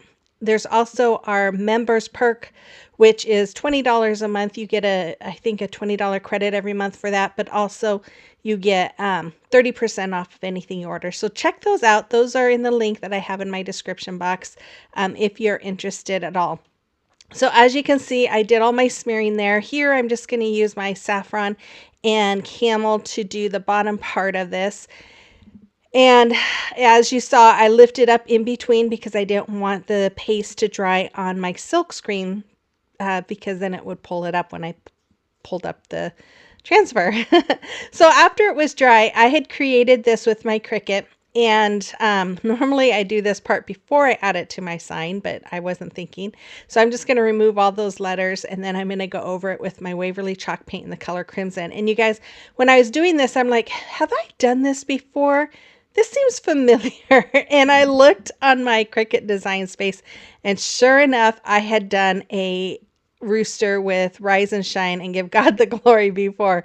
And I was like, oh my goodness, I can't believe it. But that's all I could think of when I saw this rooster, was this saying. Apparently I put roosters in that saying together. But anyways, I took some of this ribbon. This I think I got from Walmart a couple of years ago at Christmas time. But if you want to recreate this, you guys could use any kind of rooster stencil or rub-on transfer. You could use wood letters or stickers if you don't have a Cricut. There are ways to recreate it. You don't have to do it exactly like mine, but you can always recreate it and put your own spin on it. But this ribbon, again, you could use any kind of ribbon that you have, but I'm just kind of doing some little pleats to kind of give it a ruffled look, and I'm just hot gluing it all along the edge of my sign. And then I'm going to trim off that long piece there and glue that last piece in place. I do end up tucking the end of that, gluing it inward and kind of gluing it together so it looks a little better. But I'm going to go over the edges with my favorite braided jute ribbon that I get from Amazon. It is in my Amazon store, and there's a link to that in my description box as well. Also, if you can't find my description box, or if you're on a TV and can't get access to my description box and have questions about chalk couture, you can always email at me at rusticandlacediy@gmail.com, and I would be happy to answer any questions for you. Okay, so I'm going to make a bow, and I took some burlap ribbon from Dollar Tree and then some more of that ribbon that I used around my sign. Did the awareness ribbon, scrunch them up together, and then tie some string around it, or some jute twine around it. I'm going to dovetail the ends by folding in half and cutting at an angle, and then I'm going to glue this right on the top corner here. Then I decided to go ahead and add some boxwood greenery, and I had some small pieces laying around, so I'm just going to glue them on behind my bow, and then I'm going to turn it around, and nope, I'm going to add a button. I forgot about the button right in the middle of my bow, and then I'm going to add some of that ribbon that I love as the hanger. I'm just going to glue it to the back. And I love, you guys, I love how this sign came out. I think it is adorable, even though I've done one like this before, but it's not exactly like this. So anyways, if I can find the link to that video, I'll put it in my description box if you want to check that out. Okay, DIY number 3. I decided to take this sign from Hobby Lobby. I got it at Christmas time. It was 50% off. I'm going to remove the hanger from it. I'm just using my staple remover and that little pick there, because sometimes those staples are really in the MDF and it's hard to get them out. Then I'm going to take my hazelnut chalk paint by Waverly, and I'm going to do a very heavy dry brushing all over the front of my sign. I just want it to have that rustic farmhouse look that I love so much. And then after I have that all done, and once it's dry, I'm going to take some wood biscuits. Now the bigger ones came from, it was either Lowe's or Home Depot. The smaller ones came from Woodpecker Crafts, which I am affiliate. I do have a link to them in my description box as well. If you're interested in buying anything through them, I would get a little bit of a credit if you use that link. But I'm going to paint them with my Waverly chalk paints in the color plaster, maize, and hazelnut. Once they were done, those half beads were from Amazon. But I just did some distressing over those biscuits with some hazelnut. Then I laid them where I wanted them, or at least the white ones I did. I'm going to use my Tite Bond glue here. I'm just going to glue them all in place. We're going to make flowers. You've probably seen this before. I know this is not an original idea. I've seen these things many times before. But like I said, I was having a hard time getting inspired by anything. I just felt crappy most of this week. And so, yeah, I was just trying to do something, but I have been wanting to do something with these wood biscuits for a while. And I just thought, you know what, I'm going to do it. I love Farmhouse. I love these flowers. I'm just going to do it. So I'm going to glue those all in place. I took the smaller ones and I'm going to glue them on top of the larger petals, just like you see me doing right there. And I do this on both the white and the yellow until we have these cute little flowers. Now I was thinking I should have painted the middle yellow and did daisies, but anyways, they can be any kind of flower, I guess. Sunflowers, daisies, whatever. Anyways, I took the hanger, I took it apart like that. I cut them down to the sizes that I wanted, and this is how I'm doing it with my wire cutters. And I just kind of pulled, there's kind of heavy metal, or whatever you want to call it, wire, I don't know. And I'm just twisting it and moving it back and forth with my wire cutters. Then I'm going to take some twine. I'm going to put a little dab of hot glue and then hold that twine to it for a few seconds. Then I'm just going to start twisting, and I'm just going to cover both of those with some twine. And once I get it all covered, I'm going to finish it up with a little dab of hot glue again. And then that way my wire hanger is covered. You know, I thought this one was going to be the easiest, and the wire hanger, honestly, I thought that was going to be the easiest item. It was the one that I was having the hardest time with. I wanted to do something a little more imaginative, but like I said, I had a hard week. So I just hot glued those in place. I'm going to take some leaves from some flowers and I'm going to glue them on so that it looks like these flowers have leaves. And then after that, I'm going to add some floral moss to the bottom, just using some hot glue to glue it all in place. And man, that stuff is so messy. I get it everywhere. Oh my goodness. You wouldn't want to see my floor in my craft room. It's just horrible. Anyways, I call it the abyss. If I drop something down there, I know I'm never going to find it in the abyss. Anyways, I have this folk art vintage tea rose, and I took this butterfly. This wood butterfly came from Hobby Lobby in their spring section, crafting section. I'm just going to paint that butterfly, and then after it was dry, I'm going to take some more of that hazelnut, and I'm just going to go around and do a little distressing on it just to give it that rustic farmhouse look that I love so much. And then I took some half beads, some small ones. I did not paint them. I just gonna do some distressing with the hazelnut on them. And you guys made me so happy when most of you said you don't care if Farmhouse is going out of style, you still love it and still do some. It just made my heart so happy, because down deep inside, this is what really makes me happy, is the Farmhouse stuff. Then I'm going to use that tight bond again. I'm going to, as you saw, I glued those half beads on the front of the butterfly and then glued the butterfly onto my sign. Added a jute hanger to it, just tied some knots on the end, and this sign is thick enough that I can staple that on, and there it is. I think it's very cute, and it may not be original, but I do love this, and I hope you love it too. Let me know in the comment box below.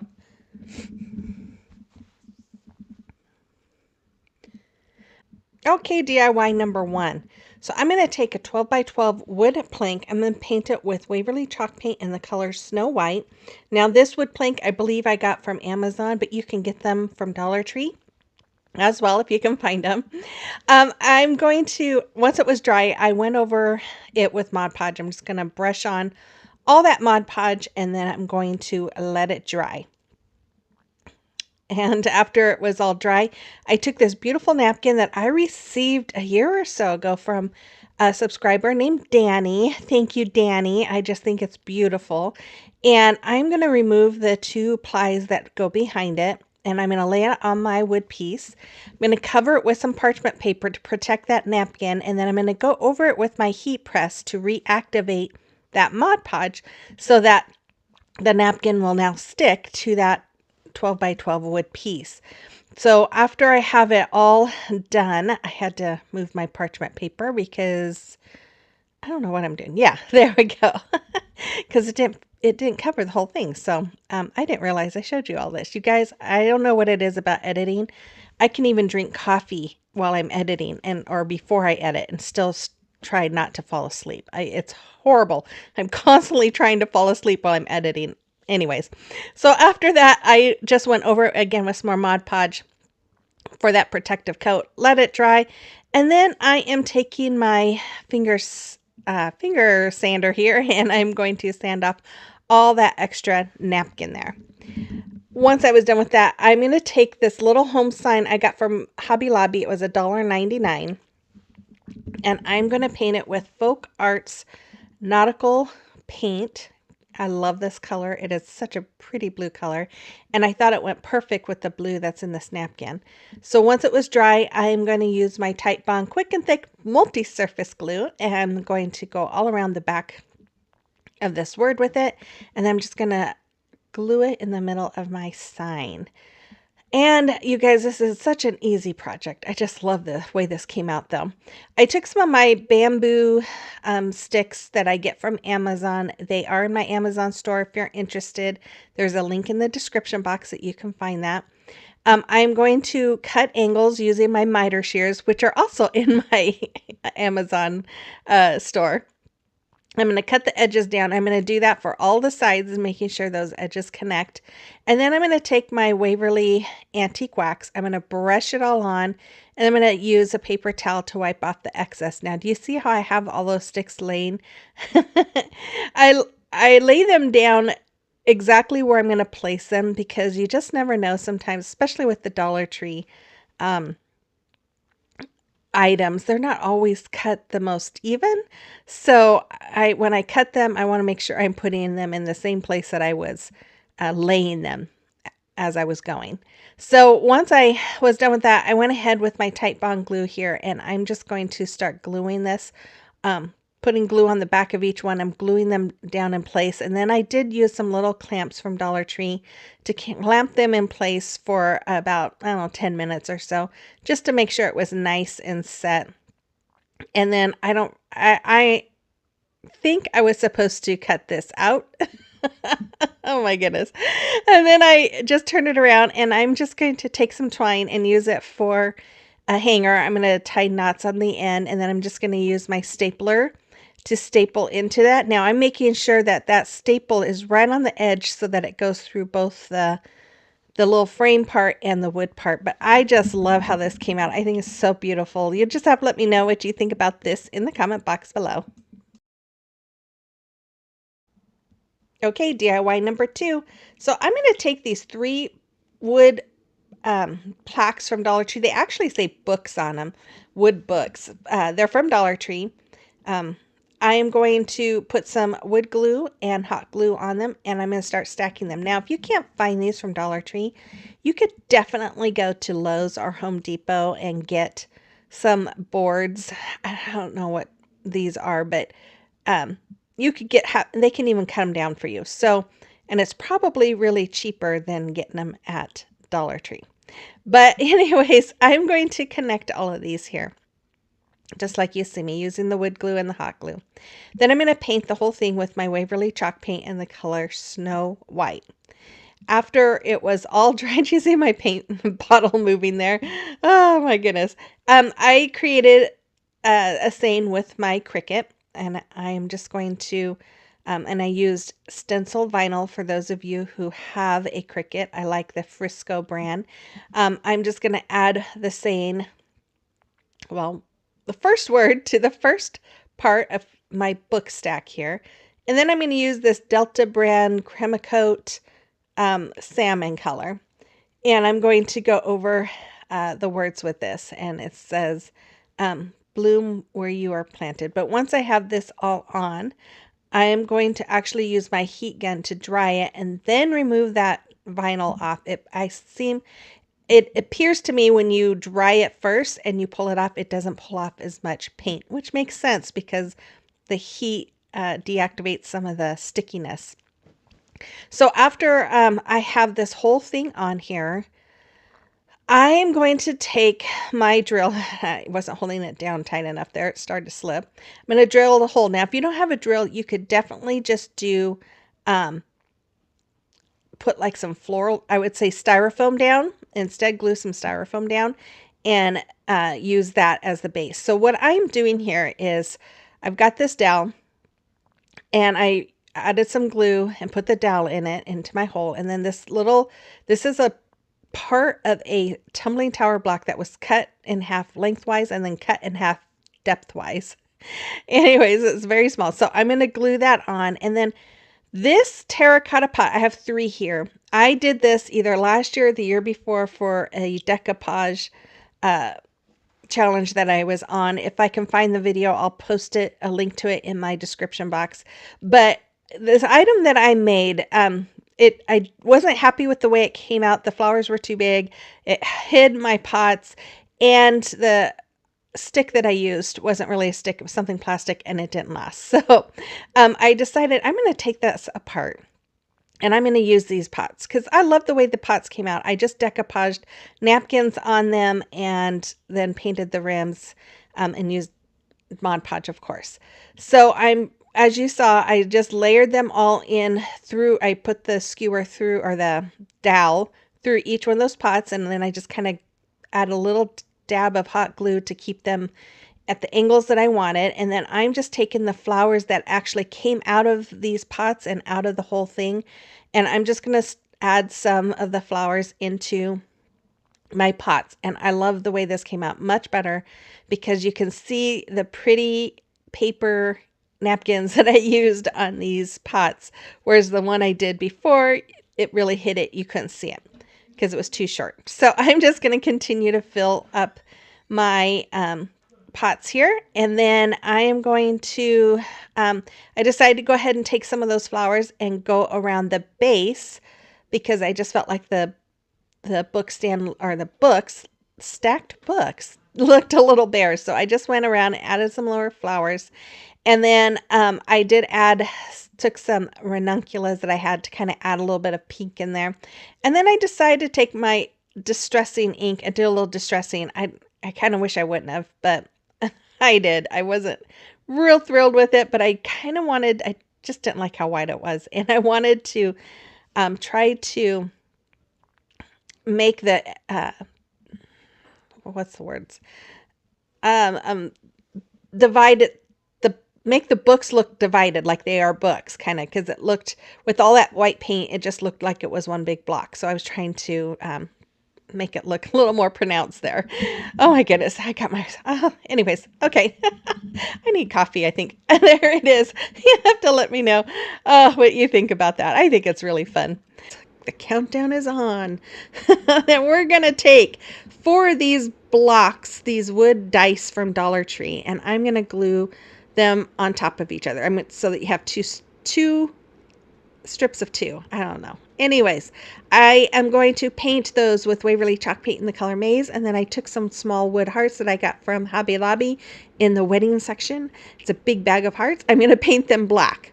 Then I decided I'm going to create some stripes along my little dice here. Now that one you see that's already finished, that was a trial project. Wasn't quite happy with the one with how it came out. I did kind of touch it up a little bit and fix it.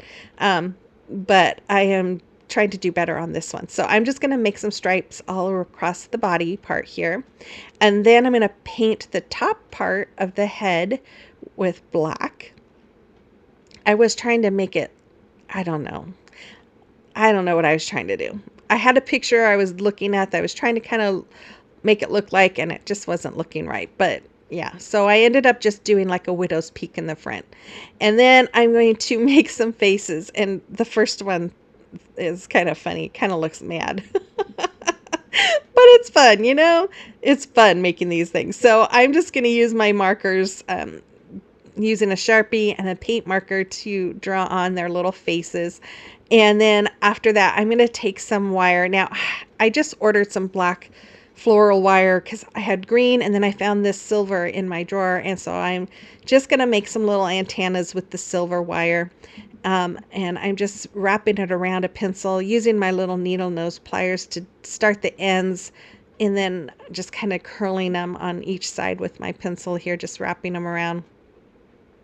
I don't know how long it took me to do this part. I was playing around with this for a while. Let's just say for a while. And then once I got it to where I liked it, and I'm going to take almost looks like Martian. You know what I mean? The old time Martians you'd see on TV. You know, it looks kind of, the antennas remind me of Martian antennas. I don't know why. Oh, maybe it's just getting late. Anyways, I'm gluing those on, and then I just took some sunflowers. These came from Hobby Lobby. I'm going to glue those over that where I glued those antennas on.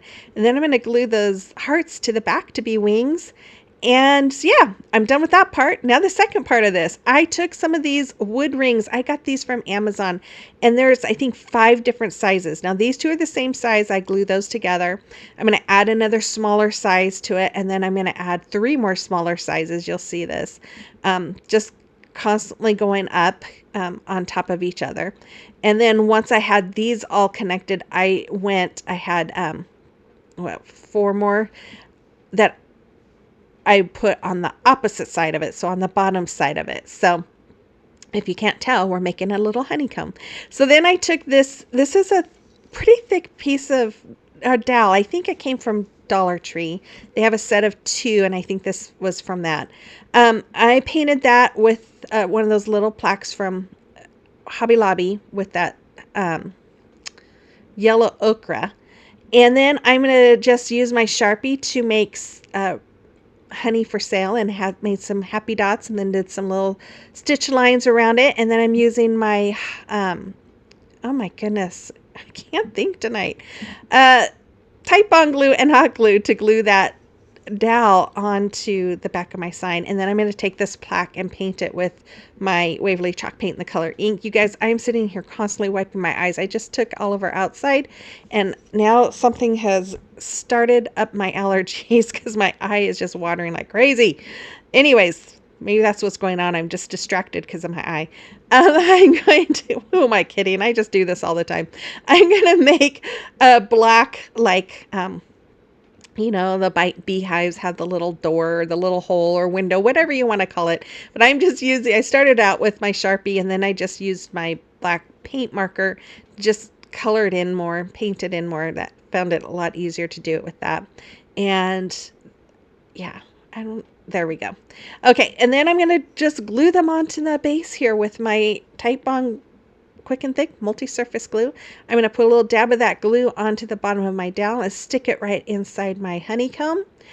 And then I'm going to just add some flowers along the base in front of the little bees and the honeycomb. And then I'm going to use my glue gun here that I have specifically for gold glitter glue, and I love using this to make it look like honey coming out of the honeycomb, and that's what I'm doing. And there it is. Look how cute that is. Their faces are funny, but I love this. It is so fun. I love whimsical stuff, I guess, you guys, because I just have so much fun making them. Okay, DIY number 3. So I'm going to take this wood hexagon and wood crate from Dollar Tree, and I'm going to paint both of them with my Waverly chalk paint and the color ink, which is black. And then once they're done, I created this stencil with my Cricut, and I'm going to go over it with my Waverly chalk paint in the color Maze. Now, if you don't have a Cricut, you could still do this by using stickers. Or if you find a stencil, you could always look for a stencil, but definitely you could do this using stickers. So I'm going to remove my stencil vinyl, and then I'm going to remove all the little pieces that are inside of my letters. And I really thought about using antique wax for this, but stencil vinyl doesn't, or vinyl doesn't stick to the wax very well, and I just thought there would be bleeding. And so I did black, but I was like, man, this is really dark for being a spring or summer theme. So you'll see what I do to kind of spruce it up a little bit. But I just used wood glue and hot glue there to glue the crate to the bottom of my sign. Then I'm going to take some more of my stencil vinyl here, and I'm going to glue that, I said stencil vinyl, my twine, and glue it around. I'm sorry, I'm being distracted because my husband has decided to print something and it's very loud. So if you hear a very loud noise, that's because I'm in my room and the printer is going. This is the second time I did my voiceover, because the first time he walked in here like a bull in a china cabinet making all kinds of noise.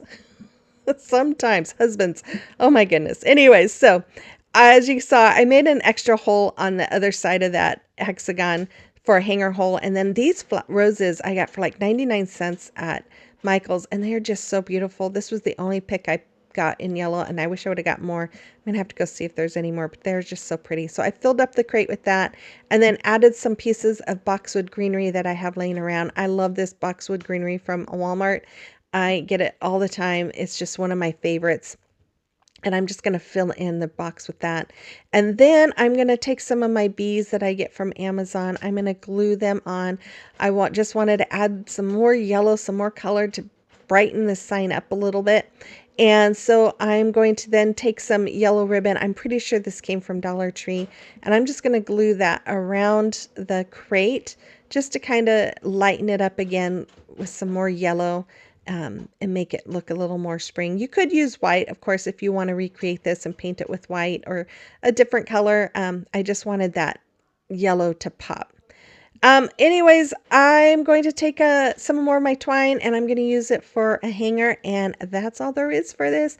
I love that saying, and yes, it reminds me that I have to stop and smell the roses every once in a while and slow down and just be at peace. Okay, DIY number 1. So I'm going to take 7 5-gallon paint stir sticks. I'm going to lay them out like you see, and then I'm going to take 2 1-gallon paint sticks. I'm going to mark them where I'm going to cut them, and then I'm going to use my miter shears to cut them. These, if you don't have any, I would suggest getting some because they're amazing to work with. I do have them in my Amazon store, and the link is in the description box if you're interested in checking them out.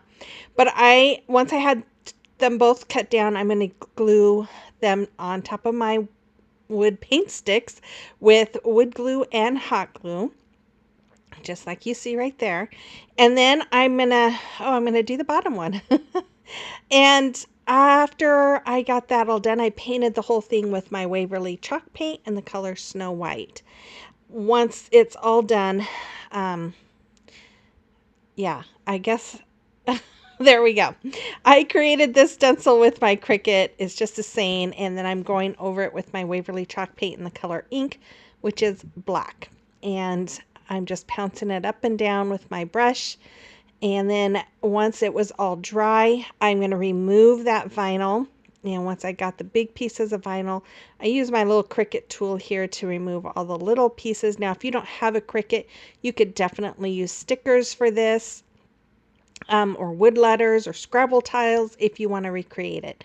Then I'm going to take some Mod Podge and I'm just going to go over the bottom part of my sign here with my Mod Podge, and then I'm going to let it dry. After it was dry, I took this napkin. Now this was a napkin from Dollar Tree, and I am just going to, I removed the back side, the back ply. I'm going to lay it down right above that gallon paint stir stick that's on the front. I'm going to cover it with my parchment paper to protect the napkin, and then I'm going to use my heat press, and that just reactivates that Mod Podge so the napkin sticks. And as you can see, I'm trying to get right up to the edge there so that it would get the whole napkin. Then I took some other pieces of napkin that I had from a previous project, and I am going to use two of these here. I'm going to put them side by side. These are the ends that I didn't use. They're the end of the napkin, not the part that I cut. That has I figured it had a more even seam. So I'm just going to lay them below that gallon paint stir stick and then add them on just like I did the top one. Then I went over both of them with some more Mod Podge just to give it that protective coat to protect that napkin. Then I have these butterflies from Hobby Lobby. There's two different sizes. I'm taking my finger knife and I'm on the smaller butterflies. I'm just cutting, just scoring really, with my knife, and then I'm just going to press upward real lightly, just because I wanted those to curve up. I didn't want them to break all the way, but I wanted to have them curving up. And so I'm just being really gentle, barely pressing on it to pull it upward. Then I'm going to paint one with my apple barrel petunia purple, the other one with the Crema Coat by Delta, and that's salmon, and then the two bigger ones I painted with my black chalk paint. And then I'm going to use my Titebond glue here to glue the smaller butterflies to the larger ones. And then I also painted some really small half beads with some black, and I'm going to use my Titebond glue here to glue those three of them on the top of the colored ones, just like you see me. Now, I was going to try and draw lines, and I actually did on the salmon colored one, and it looked horrible because I thought I would try to make it look like a butterfly with all its little details. Looked horrible, so I had to repaint over it. Anyways, I'm just going to use my Titebond here again to glue those in place. And then I use my little finger knife here just to score and get the little extra part of the napkin that I needed to cut off. And I just wanted you to see how I did that. You want to be really careful when you do that you're not ripping the napkin. So you just want to be real gentle. Then it was too white for me, and so I wanted to do some distressing. So I took my elephant chalk paint by Waverly. If you don't like distressing and want to recreate this, you could totally skip this part. But, this is supposed to look kind of like a fence too. So, I just thought if it's a fence, it's going to be outside. It needs some distressing, right? Because it's out in the weather. And yeah, anyway, so I'm just going to distress the whole thing. And I just really love how this came out. And then I'm just going to use my Big Mouth Crocodile, which I also have in my Amazon store. And I'm just going to create a couple of hanger holes. And then I'm going to just put some tape on the end of my twine here. That way I can feed it through my holes. And then I'm just going to thread that twine right through. And then I'm going to tie a knot on the back or on the end of it once it came through. And then we have a hanger. And that's all I did for this one. Took me forever to come up with an idea, and I looked at the promo that Kathy Jo made, and I thought this would be perfect, something with a butterfly. So you have to let me know what you think about this in the comment box below.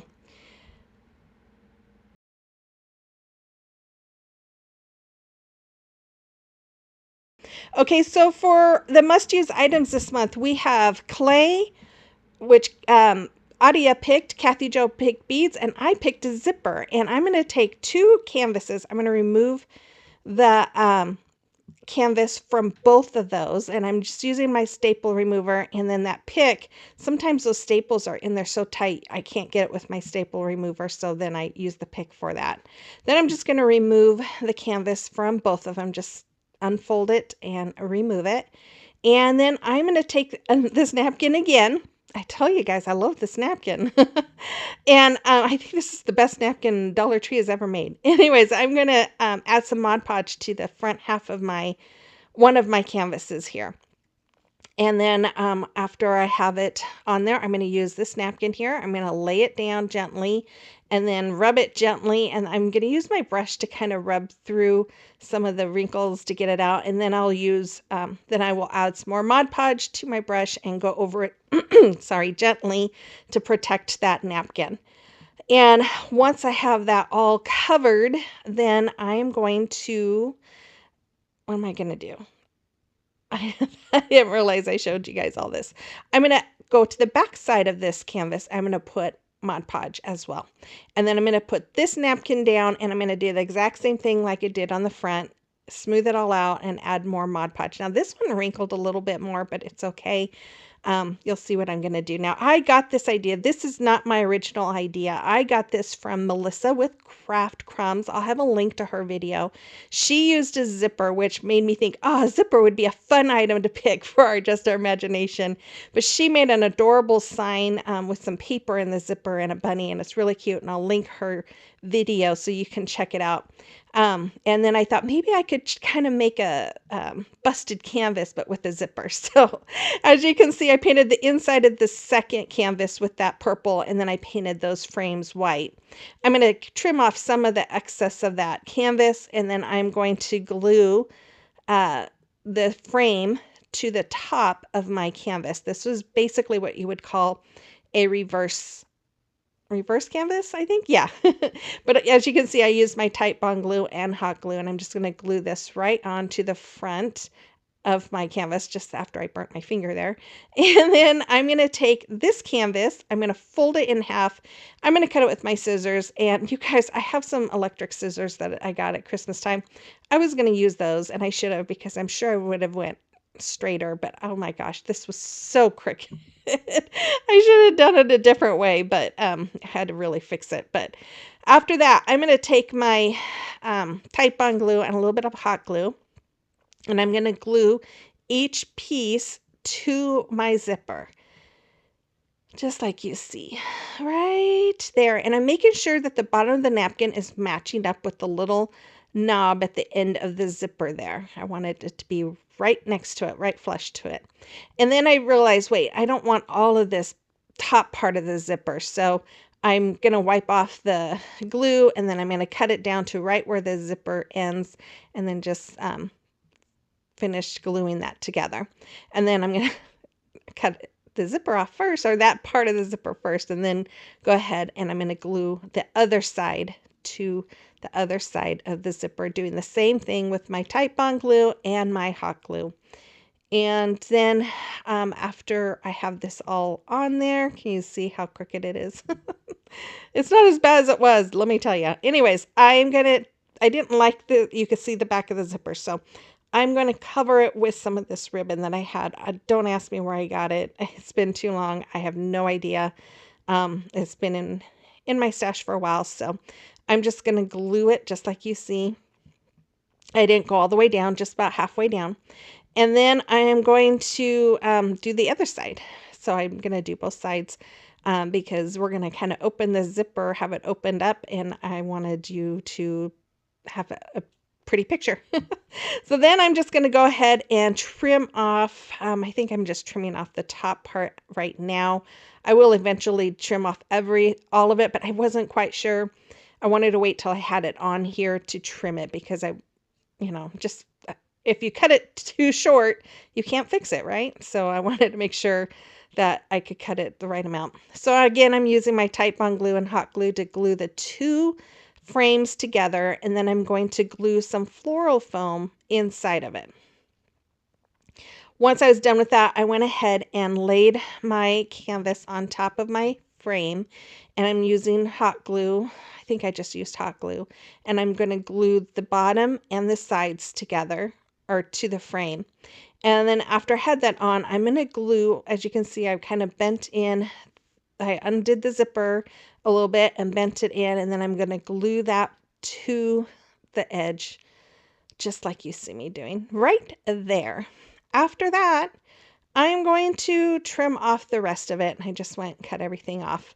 And then I'm going to fill it up with some flowers. Now, in my mind, maybe if I would have made this a little deeper, I thought about using some tumbling tower blocks in between the two frames to make it deeper. It might have looked a little more like it did in my mind.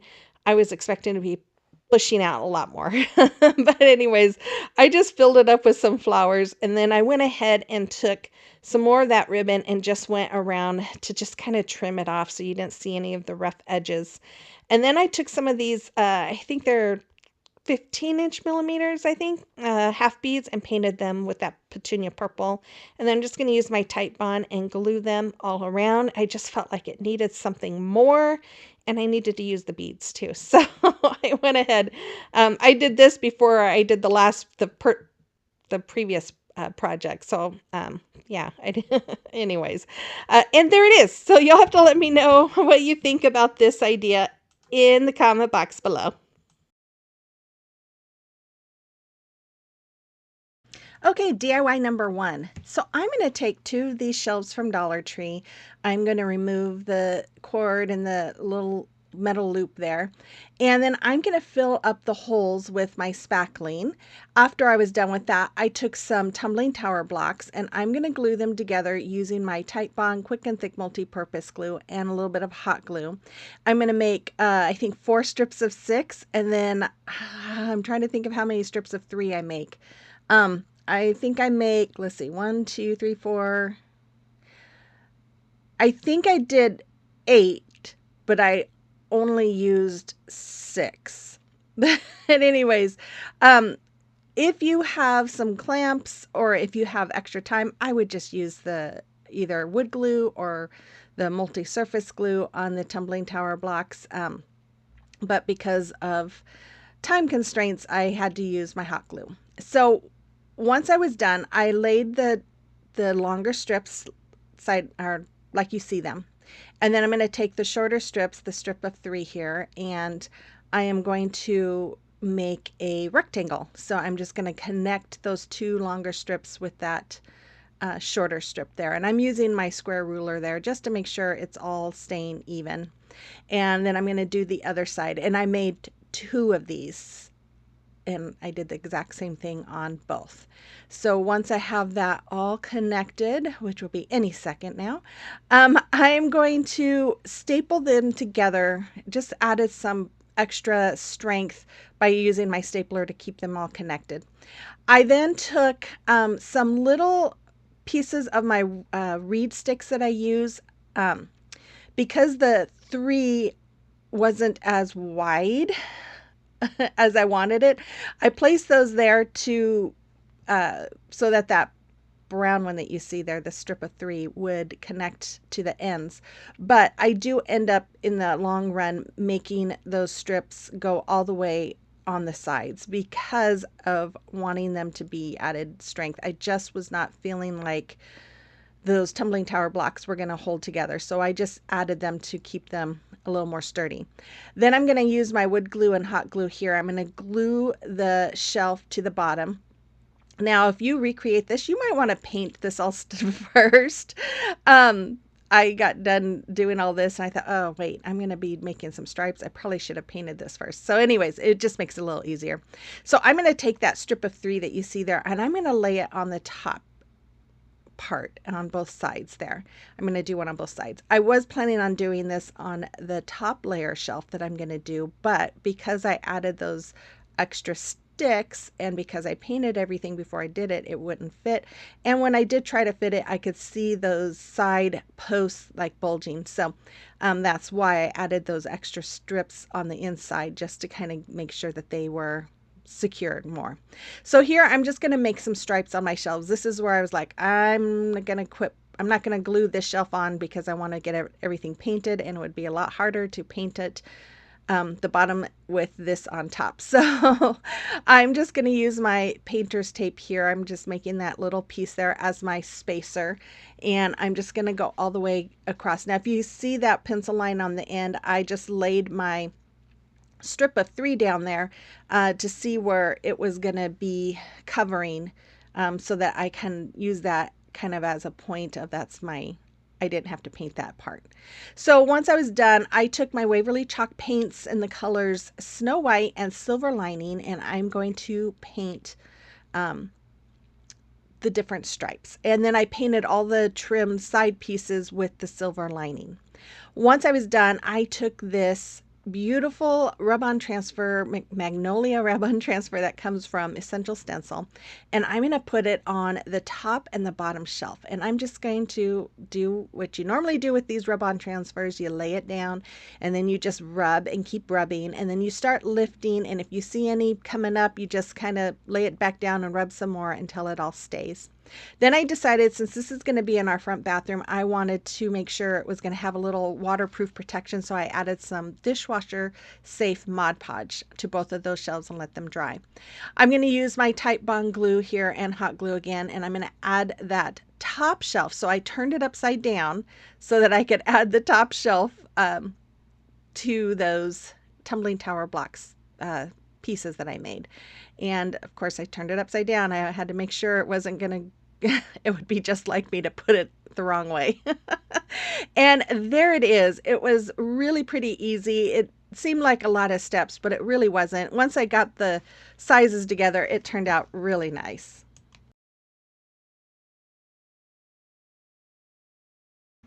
Okay, DIY number 1. So I'm going to take this mason jar sign from Dollar Tree. I'm going to remove the hanger, and then I'm going to remove that top piece as well as this paper. And let me tell you, this paper did not want to come off very easily. But I just used my Cricut spatula, which is actually the one I got from Dollar Tree, to remove this. And once it was removed, I spritzed it down with water. I let it sit for about 5 minutes. And then I'm using my paint scraper to scrape this all off. And if you've been around a while, you know this is kind of my technique that I always do when removing that paper from the Dollar Tree signs. Once I had it all removed, I painted both front and back with Waverly chalk paint in the color Ivory. And then I took these 1-inch wood letters that I got from Amazon, and I painted them with my Waverly chalk paint in the color Moss. After that, I took some Mod Podge. I put it all around my mason jar cutout here. Just going to brush it all on until it's nicely covered. And then I'm going to take some of this beautiful napkin. I got this from Hobby Lobby after Christmas. It was like 75% off. And I thought, you know, this could be used for anything. It doesn't necessarily have to be for Christmas. So I cut down a piece and I laid it on the top part of my mason jar, covered it with parchment paper to protect that napkin, and then I'm using the heat press to go over that to reactivate that Mod Podge so that the napkin sticks. And this is one of my favorite ways of doing this because you really don't get any wrinkles this way, and that's why I love doing this technique. So after I had that on there, then I went over it with some more Mod Podge, just a small amount. You don't want to do too much or it will wrinkle on you. And then you just let it dry. And if it does wrinkle on you, you can very carefully try and get rid of the wrinkles with the heat press technique that I just did. And then as you saw, I sanded off the excess of that napkin with my finger sander. And then I used my square ruler here to help me keep my letters straight. And I am just taking a brush with my Tite Bond Quick and Thick multi-surface glue. I'm brushing on to the back of my letters here, and then I'm just going to lay them in place. And I like doing it with the brush because then I don't get so much of that glue everywhere. Then I got these either last year or the year before from Linda S, these little chalkboards from Dollar Tree. And I am going to just use one of them. So I'm going to add my Tite Bond glue and my hot glue to the back of it. And I'm just going to glue this right in the middle of my sign. Now, the reason why I decided to make this was my granddaughter lately has been always wanting me to rate the meal, and she wants to rate the meal, what she thinks of dinner. So I thought, how fun would this be to make a little sign where she can go in and she can rate the meal for me, and that way I know if it's a keeper or not. So I'm going to go around that chalkboard with some of my braided jute cord that I absolutely love. I'm just going to hot glue it all the way around. And then after that, I decided to go ahead and add some of that cord along the front here. And then I just went ahead with my big mouth crocodile, and I'm going to create some holes, and hanger holes. And then I decided to go ahead and outline this whole mason jar using that same braided jute cord. I get this on Amazon. It is in my Amazon store. It is one of my favorite things to use. I just absolutely love it because it just has a pretty finished look. Once I was done, I took some tape, I put it around the end of my braided jute cord here, and I'm just going to string it through the hanger holes here. And then I'm just going to tie knots on the back for a hanger. Now, if you wanted this to stand, if you wanted to recreate it, you could definitely make this a standing option as well. And then I decided to take some of this Velcro that comes from those command strips, and I realized that it's been in my drawer for a while. So it's like, okay, the Velcro's coming off. What should I do? So I just went ahead and grabbed a little bit of hot glue, glued it together. I'm not sure how long this is going to last, but I thought I would give it a try. So I'm just going to take that uh, paper off the back here. I trimmed off that one part that pulls it off. I didn't want to see it on my sign. And I'm just going to lay it in place here. And then I'm going to do the same thing. And I'm just going to put this over my one of my chalk markers from Dollar Tree. Now, again, I'm not sure how long this is going to last. I might need to add some hot glue to it or something, but there. And I rated my meal a 10. Actually, that's what she rated last night's meal. So I put a 10 down there. But anyways, there it is. I just love this idea. I hope you do too. Let me know in the comment box below. Number 3. I take this Highland cow piece that I recently got from Hobby Lobby, and I'm going to paint it with my Waverly chalk paint in the color hazelnut. I did not paint the hooves or the spout, the nose, the mouth, not the spout. What's the word I'm looking for? Or the horns.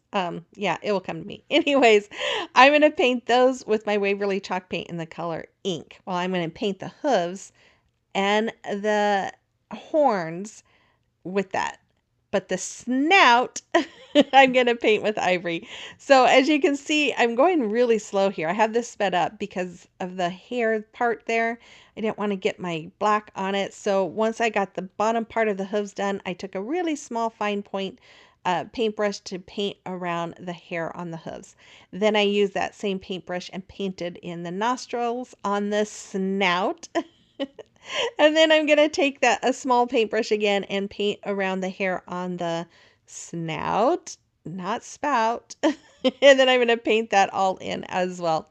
And yeah, I have this sped up, and you can see I'm going pretty slow because this is sped up. So once I have that all painted, I am going to take some paper towels. This is one sheet of paper towels. I'm just cutting strips. I did not measure the strips. I just kind of eyed it. Once I had them all cut, I cut the strips in half, and then I'm going to just round the edge of just one side of them.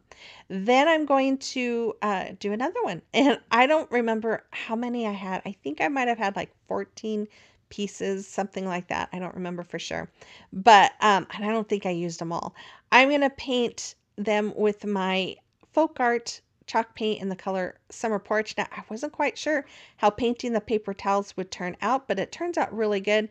They actually stiffen up, which I like. But once I got one side painted, I went ahead and painted the back side. I probably didn't need to do this, but I wasn't really for sure what I was going to do, so I thought I'd paint both sides. Then I took this duster and I'm cutting off a big piece of it. And I had this, I thought was a bright idea to tape it onto or add it onto some painter's tape and spread it all out so that I could paint it. Not such a bright idea. I'll let you listen here to my response as I was starting to paint them with my ivory color.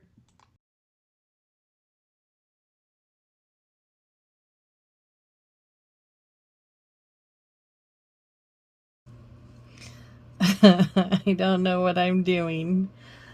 I am making a mess. Oh my goodness. I thought this was gonna be a good idea. I don't think so.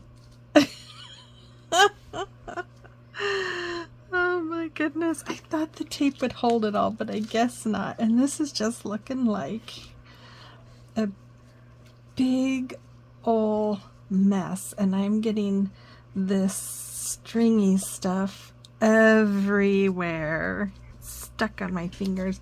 Luckily, my paint is almost gone because I'm getting it in my paint. But I'm a glutton for punishment. I'm determined to make this work. Oh, it's kind of like, it actually kind of reminds me of when I get my hair colored. Although it's not this messy, but at least the way I'm brushing it, that's what it reminds me of.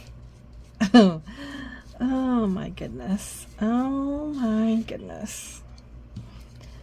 Maybe there was a better way. I thought about putting a rubber band around the top of it all. I think that would have worked better because I did try. I'll show you. I was wondering how easy it would take to paint. So I took a little bit here and just painted it. So I think if I would have just put a rubber band around the end that I cut off to hold it in place, that might have been better. Oh, we'll see. We'll see what this looks like once it dries. I don't know. I was thinking about cutting more to do, but this is getting to be kind of messy. I don't know. Okay, well, let's see what it looks like when it dries. Okay, so after that big mess was dry, I went ahead with the little feather pieces here. I'm just trying to get enough to make, just a nice kind of pile in my hands, if you will. And once I had an amount in my hands that I thought would look thick enough, I just used some hot glue and glued those in. I did have to go back and pull some that weren't stuck and re-glue them, but once I got the hair all on there, I gave it a little bit of a haircut here. Um, and what a pain this was, but it did turn out really cute. So I'm going to take my paper towels. Now, these were probably cut a little too long. I could have cut them a little shorter because they really bunched up in the back. But I'm just going to scrunch them in the middle, and I'm going to go around and glue them to this wood piece that I got from Amazon. Now, I've seen the fabric sunflowers on Pinterest before, and that's kind of where I got this idea. I thought, I wonder if I could use paper towels instead. So, yeah, and I think it came out pretty cute. So after I glued those all on, I took my belt. Now, I'm just going to cut the belt where those holes are, but I originally had other ideas for this belt.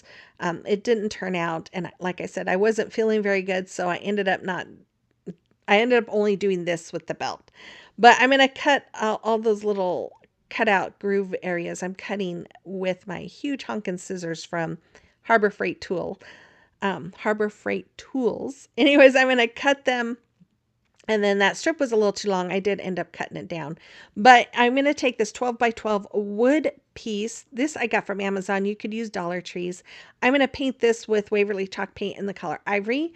Excuse me. And then I created a stencil with my Cricut, and I went over it with my hazelnut. Now, I did this. This was my very first project. I wanted to get my must-use items done and out of the way. If I would have done this after the other ones, excuse me, I would have used my agave color here instead. But I still think this came out super adorable. Anyways, I'm just going to remove my stencil once it was all dry. I'm going to take my Titebond glue here. I'm going to glue my Highland cow to the front of this. I just think this Highland cow turned out so cute with his hair and everything. And then I'm going to glue on that flower. Now, as I was doing this, I'm like, that's a pretty huge honkin' sunflower compared to the size of that Highland cow. But, it's crafting. What can I say? So then I'm going to use that Titebond glue to glue my stem underneath that flower as well. And then I just felt like it needed a little something more to finish it off. Excuse me, guys. And I'm just going to use some hot glue and this ribbon I think I got from Amazon. No, sorry. I think I got this from Temu, but I'm just going to glue this all around my sign just to give it a little more detail. And then I'm also going to use it as a hanger. I'm going to use my big mouth crocodile to cut holes. You can also find this in my Amazon store under tools category. Most of the other stuff is under craft supplies. This kind of stuff is under tools. But there it is. I absolutely love how this came out. It is so stinking adorable. I hope you do too. Let me know in the comment box below.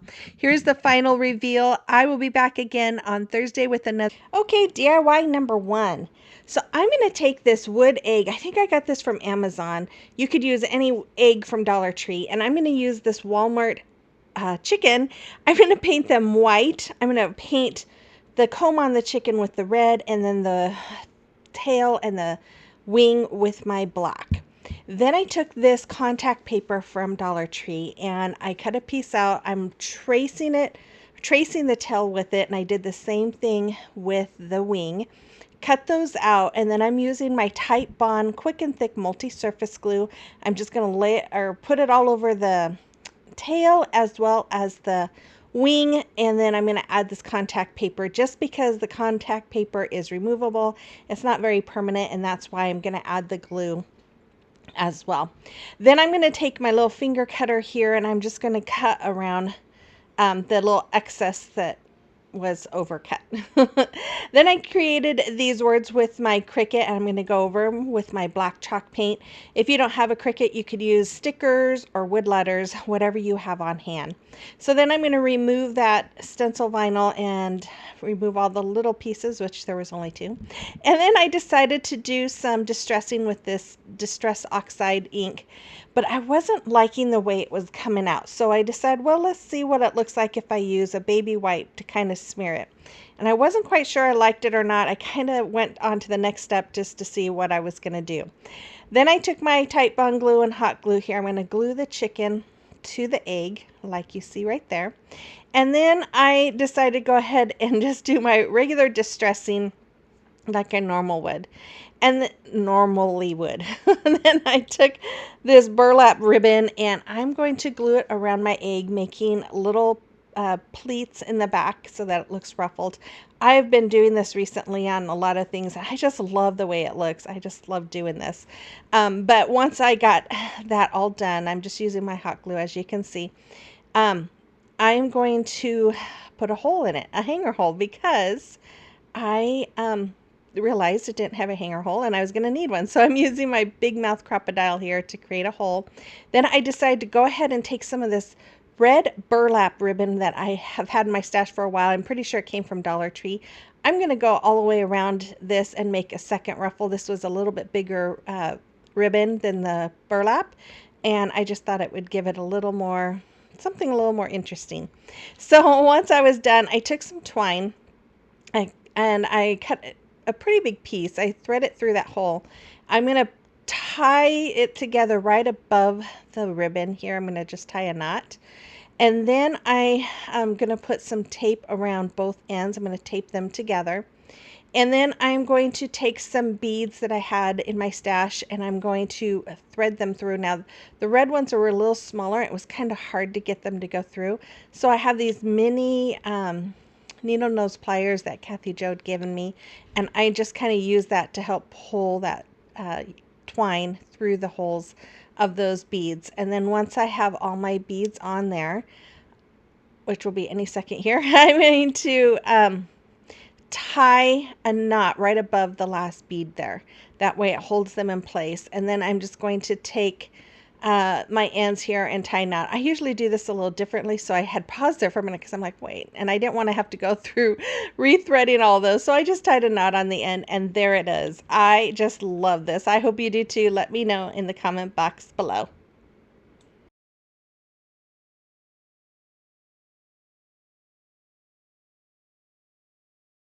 Down and then pulling it off of the miter shears and twisting it, that helps cut it even. So I'm going to paint all of those with my Waverly chalk paint in the color Plaster. Once they were done, I went ahead and took my hazelnut and just did some distressing all around those finials as well. And then once they're dry, I'm just going to take my Type Bond multi-purpose glue here, the quick and thick multi-purpose glue, my favorite glue. I'm going to glue those onto the bottom of my box. I'm going to add some floral foam and then my favorite boxwood greenery. I'm just cutting the picks. There's like 3 different sections. I'm cutting each section and then I'm just stuffing them all in to my floral foam. You guys, I absolutely love how this came out. I think it is so pretty. This is one I'm definitely keeping. You guys, I have to quit doing Farmhouse because I want to keep them all and I don't have room, but I just love them all. It's so hard. So I'm going to make a 2-loop finger bow. I wrapped my fingers twice, come around and pull tightly. I'm sorry I didn't slow that one down for you guys. I usually do. But I'm going to fuzz off the fuzzies that was on it, and then I am going to glue this to the front of my box. And there it is. And that's all I did to that. I absolutely love this. Oh, it is so adorable. You have to let me know what you think about this one as well. Okay, it is a time for a celebration of your recreations. And we have this beautiful gazebo that Terry made. She made hers a little bit different with her roof. I just love it. I think it's beautiful. Terry. Oh my goodness. And Debbie, I love all of her patriotic pieces here. They are all so pretty, Debbie. Thank you. And then Renee, she is always busy and she's got all these fun, cute little crafts that she is making. Thank you, Renee, for sharing these. And I appreciate all of you ladies that share your photos with us. But if you'd like to share one, you can send pictures to my email address that's listed there, or you can send them to me through Instagram or Facebook Messenger. Okay, DIY number 3. Now, you guys, I really had to cut this one down. The next 2 were kind of long. But I'm going to start off by taking this sign from Dollar Tree, and I'm going to remove that trim piece as well as all the paper from the front. And I removed the hanger as well. Once I got all that paper removed, I'm going to spritz it down with water and I'm going to let it sit. I put a decent amount of water on it too and let it sit for about 5 minutes to really soak in. And then I use my paint scraper to just scrape all that mess off. I just love this. It's such a nice feeling. And then once it was done, I'm going to make some little marks. I wanted to make this each stripe to be about 1.5 inches apart. So I'm just making my little hash lines here so that I know where to lay my tape. Then I'm going to take this washi tape. I almost said wasabi tape. Oh my goodness. And I'm going to lay it across, and then I'm going to paint it with my Waverly chalk paint in the color crimson. And I'm going to paint the trim with my black chalk paint by Waverly as well, which is called ink. Then I took this 4x12 piece. I think I got this from Temu, and I measured, I think it's about 6 inches. And I'm going to cut with my box cutter here, and I'm going to keep cutting until I'm able to cut all the way through. And then I'm going to paint it with Waverly chalk paint in the color plaster. Once it was dry, I'm going to take this brand new adorable Chalk Couture transfer. It's called Barn Hair Don't Care. And I got this in just as I was starting these projects, and I thought this was perfect because I knew I was going to do Farmhouse. So I'm going to fuzz it with my fuzzing cloth about 4 or 5 times. If you're not familiar with Chalk Couture, it is a self-adhesive silk screen stencil, basically. We call them transfers. And we fuzz them so that they don't pull up the paint when we're done. So I'm going to use the colors Meadow, Saffron, Camel, and Black with my chalk paste, and I'm going to go over the flowers and all of the hair. And you'll see me pull up in between that so that the chalk paste doesn't dry on the silk screen, because when that happens, it doesn't give you a nice image. But if you are interested in Chalk Couture, I am a designer. I do have a link to my page in my description box, which if you're on a TV, you have to be on a computer or laptop, phone, that kind of thing to get it. But it's right under, to get to this description box, you go right under the title, the heading. You'll see more. You click on more and it will give you more information, and all my links will be there. But I am a designer, so we have some great deals. Unfortunately, I think our prices just went up a couple of dollars, but I still believe that the Chalk Couture, the Club Couture, I believe is still $21.99 a month. You get an exclusive 8x11 transfer with 3 different chalk pastes to go with it and a surface usually. And that is a fun. Okay, DIY number 1. So I'm going to take this big wood mason jar cutout from Hobby Lobby. I got it for 50% off recently, so it was $1.50, which is a great price for those. And I'm going to paint the bottom of it with my Snow White by Waverly and the top part with Mineral by Waverly. Once they were all painted and dried, I took my ruler here and I am marking was that 3 inches from the top of the white to, and then 3 inches from the bottom up, and then this was I think 1.5 inches. Yeah, and then I created this stencil with my Cricut, and I am just adding this on there. Now if you don't have a Cricut, you could use stickers, rub-on transfers. You could even use a regular, like a wood cutout rooster from or chicken from Walmart, or if you're lucky to find one from Dollar Tree. Anyways, I'm just going to go over that with my black chalk paint by Waverly. Just going to pounce that all over, and once I had that all covered, I dried it with my heat gun, and then I'm just going to remove that vinyl just like you see me pulling there. I find that when I use my heat gun, or my heat gun, yeah, right? Oh my goodness.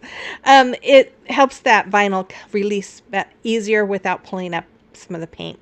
Then I'm just using my little weeding tool here to get all the little pieces that need to come off.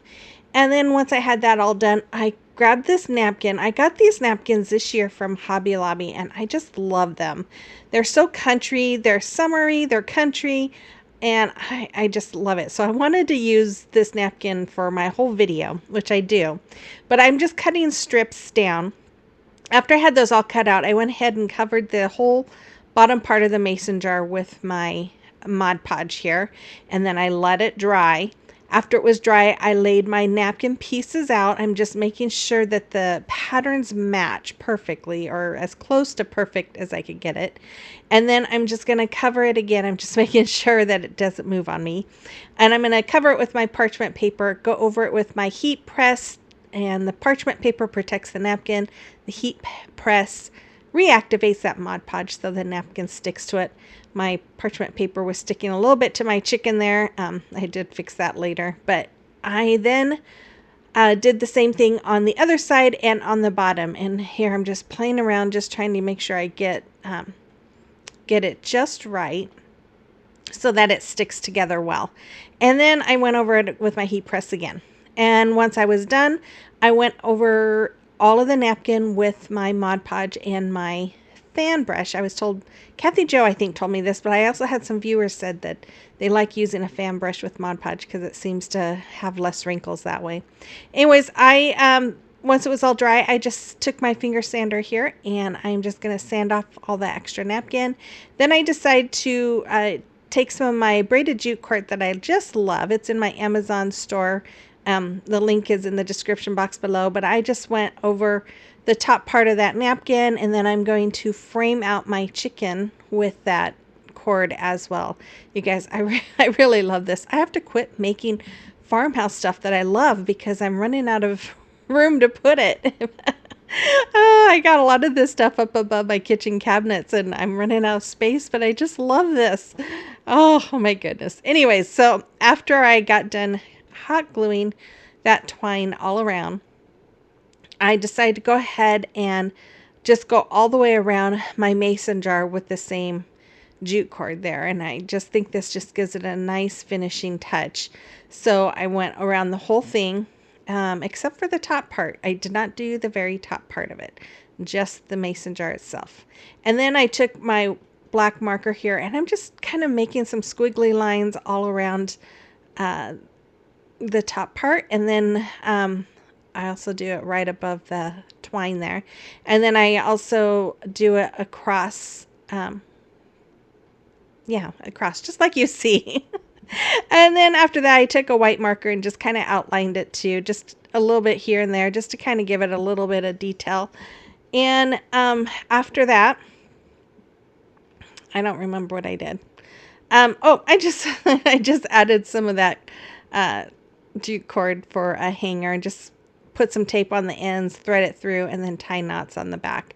And then I took some of this burlap ribbon and I hot glued the ends together. And I don't know why I didn't show that, but I took some of this ribbon here. I think this came from Dollar Tree probably, or Walmart, one or the other. I'm making the awareness ribbon and scrunching it up in the middle. I'm taking that burlap one and just scrunching it up in the middle. I'm going to put the two together as soon as I can get my fingers to work right. And then I decide to make or I'm going to tie them together. And then I have a smaller piece of that burlap ribbon. I'm pretty sure the burlap ribbon came from Dollar Tree. And I'm going to make another ribbon, doing the awareness ribbon, scrunching it up and adding it to the front of the red ribbon. And then I'm going to continue with that twine that was already there, tied around that one, include it, and then tie a knot. Then I'm going to dovetail the ends by folding in half and cutting at an angle. And then I'm going to glue this right on. And there it is. I absolutely love this. I hope you do too. Let me know in the comment box below.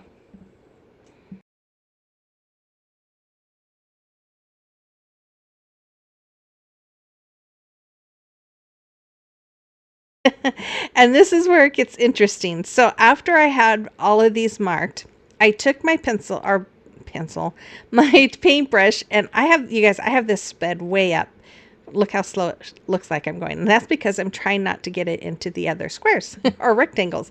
But anyways, I'm just going to paint some of those spots black, and then I'm going to paint some of those areas red. So we're going to have black and red, and then some of them are white.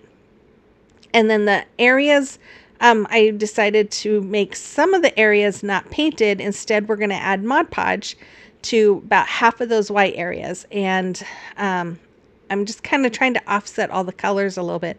And then after I had all the Mod Podge on the areas that I want to Mod Podge, which I think I'm going to show you one more spot here. Yes. I'm going to use that napkin again.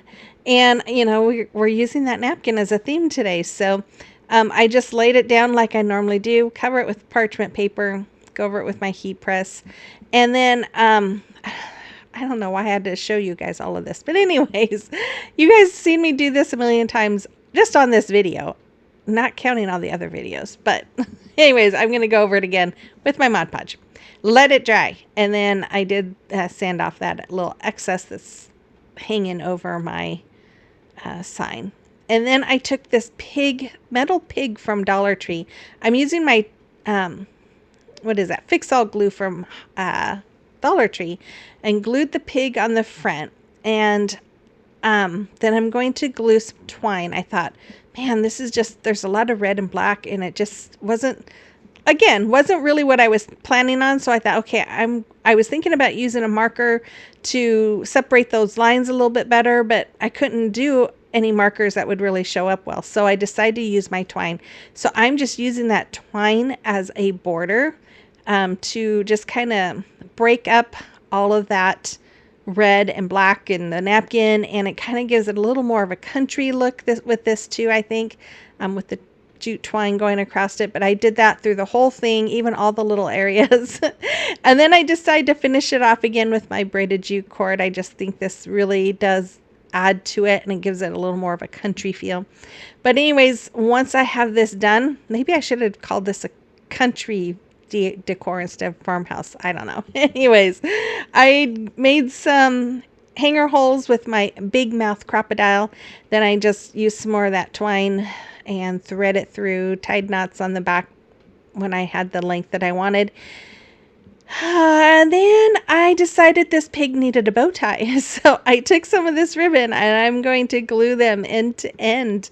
And then I'm just going to scrunch it in the middle and tie some twine. It's probably a little big for a bow tie, but And there's probably a better way to make a bow tie that makes it look more like a bow tie. But this is how I am making my bow tie. So after I have that done, I'm going to use that Fix-All glue again. Since this is metal, the Fix-All glue will stick to the metal better than the hot glue or anything else. But I did decide to put a little dab of hot glue under each of the bows there. And that's all there is for this. Oh my goodness, it is different. It's definitely different. You have to let me know what you think about this one as well.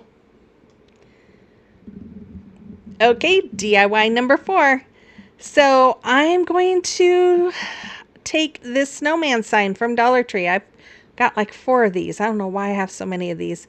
This was back in the day when I thought I had to buy 3 of everything or 4 of everything. Anyways, I removed all that paper. I'm not going to show you guys, but before I spritzed it with water, I am going to cut off the little pieces on the sides that were sticking out.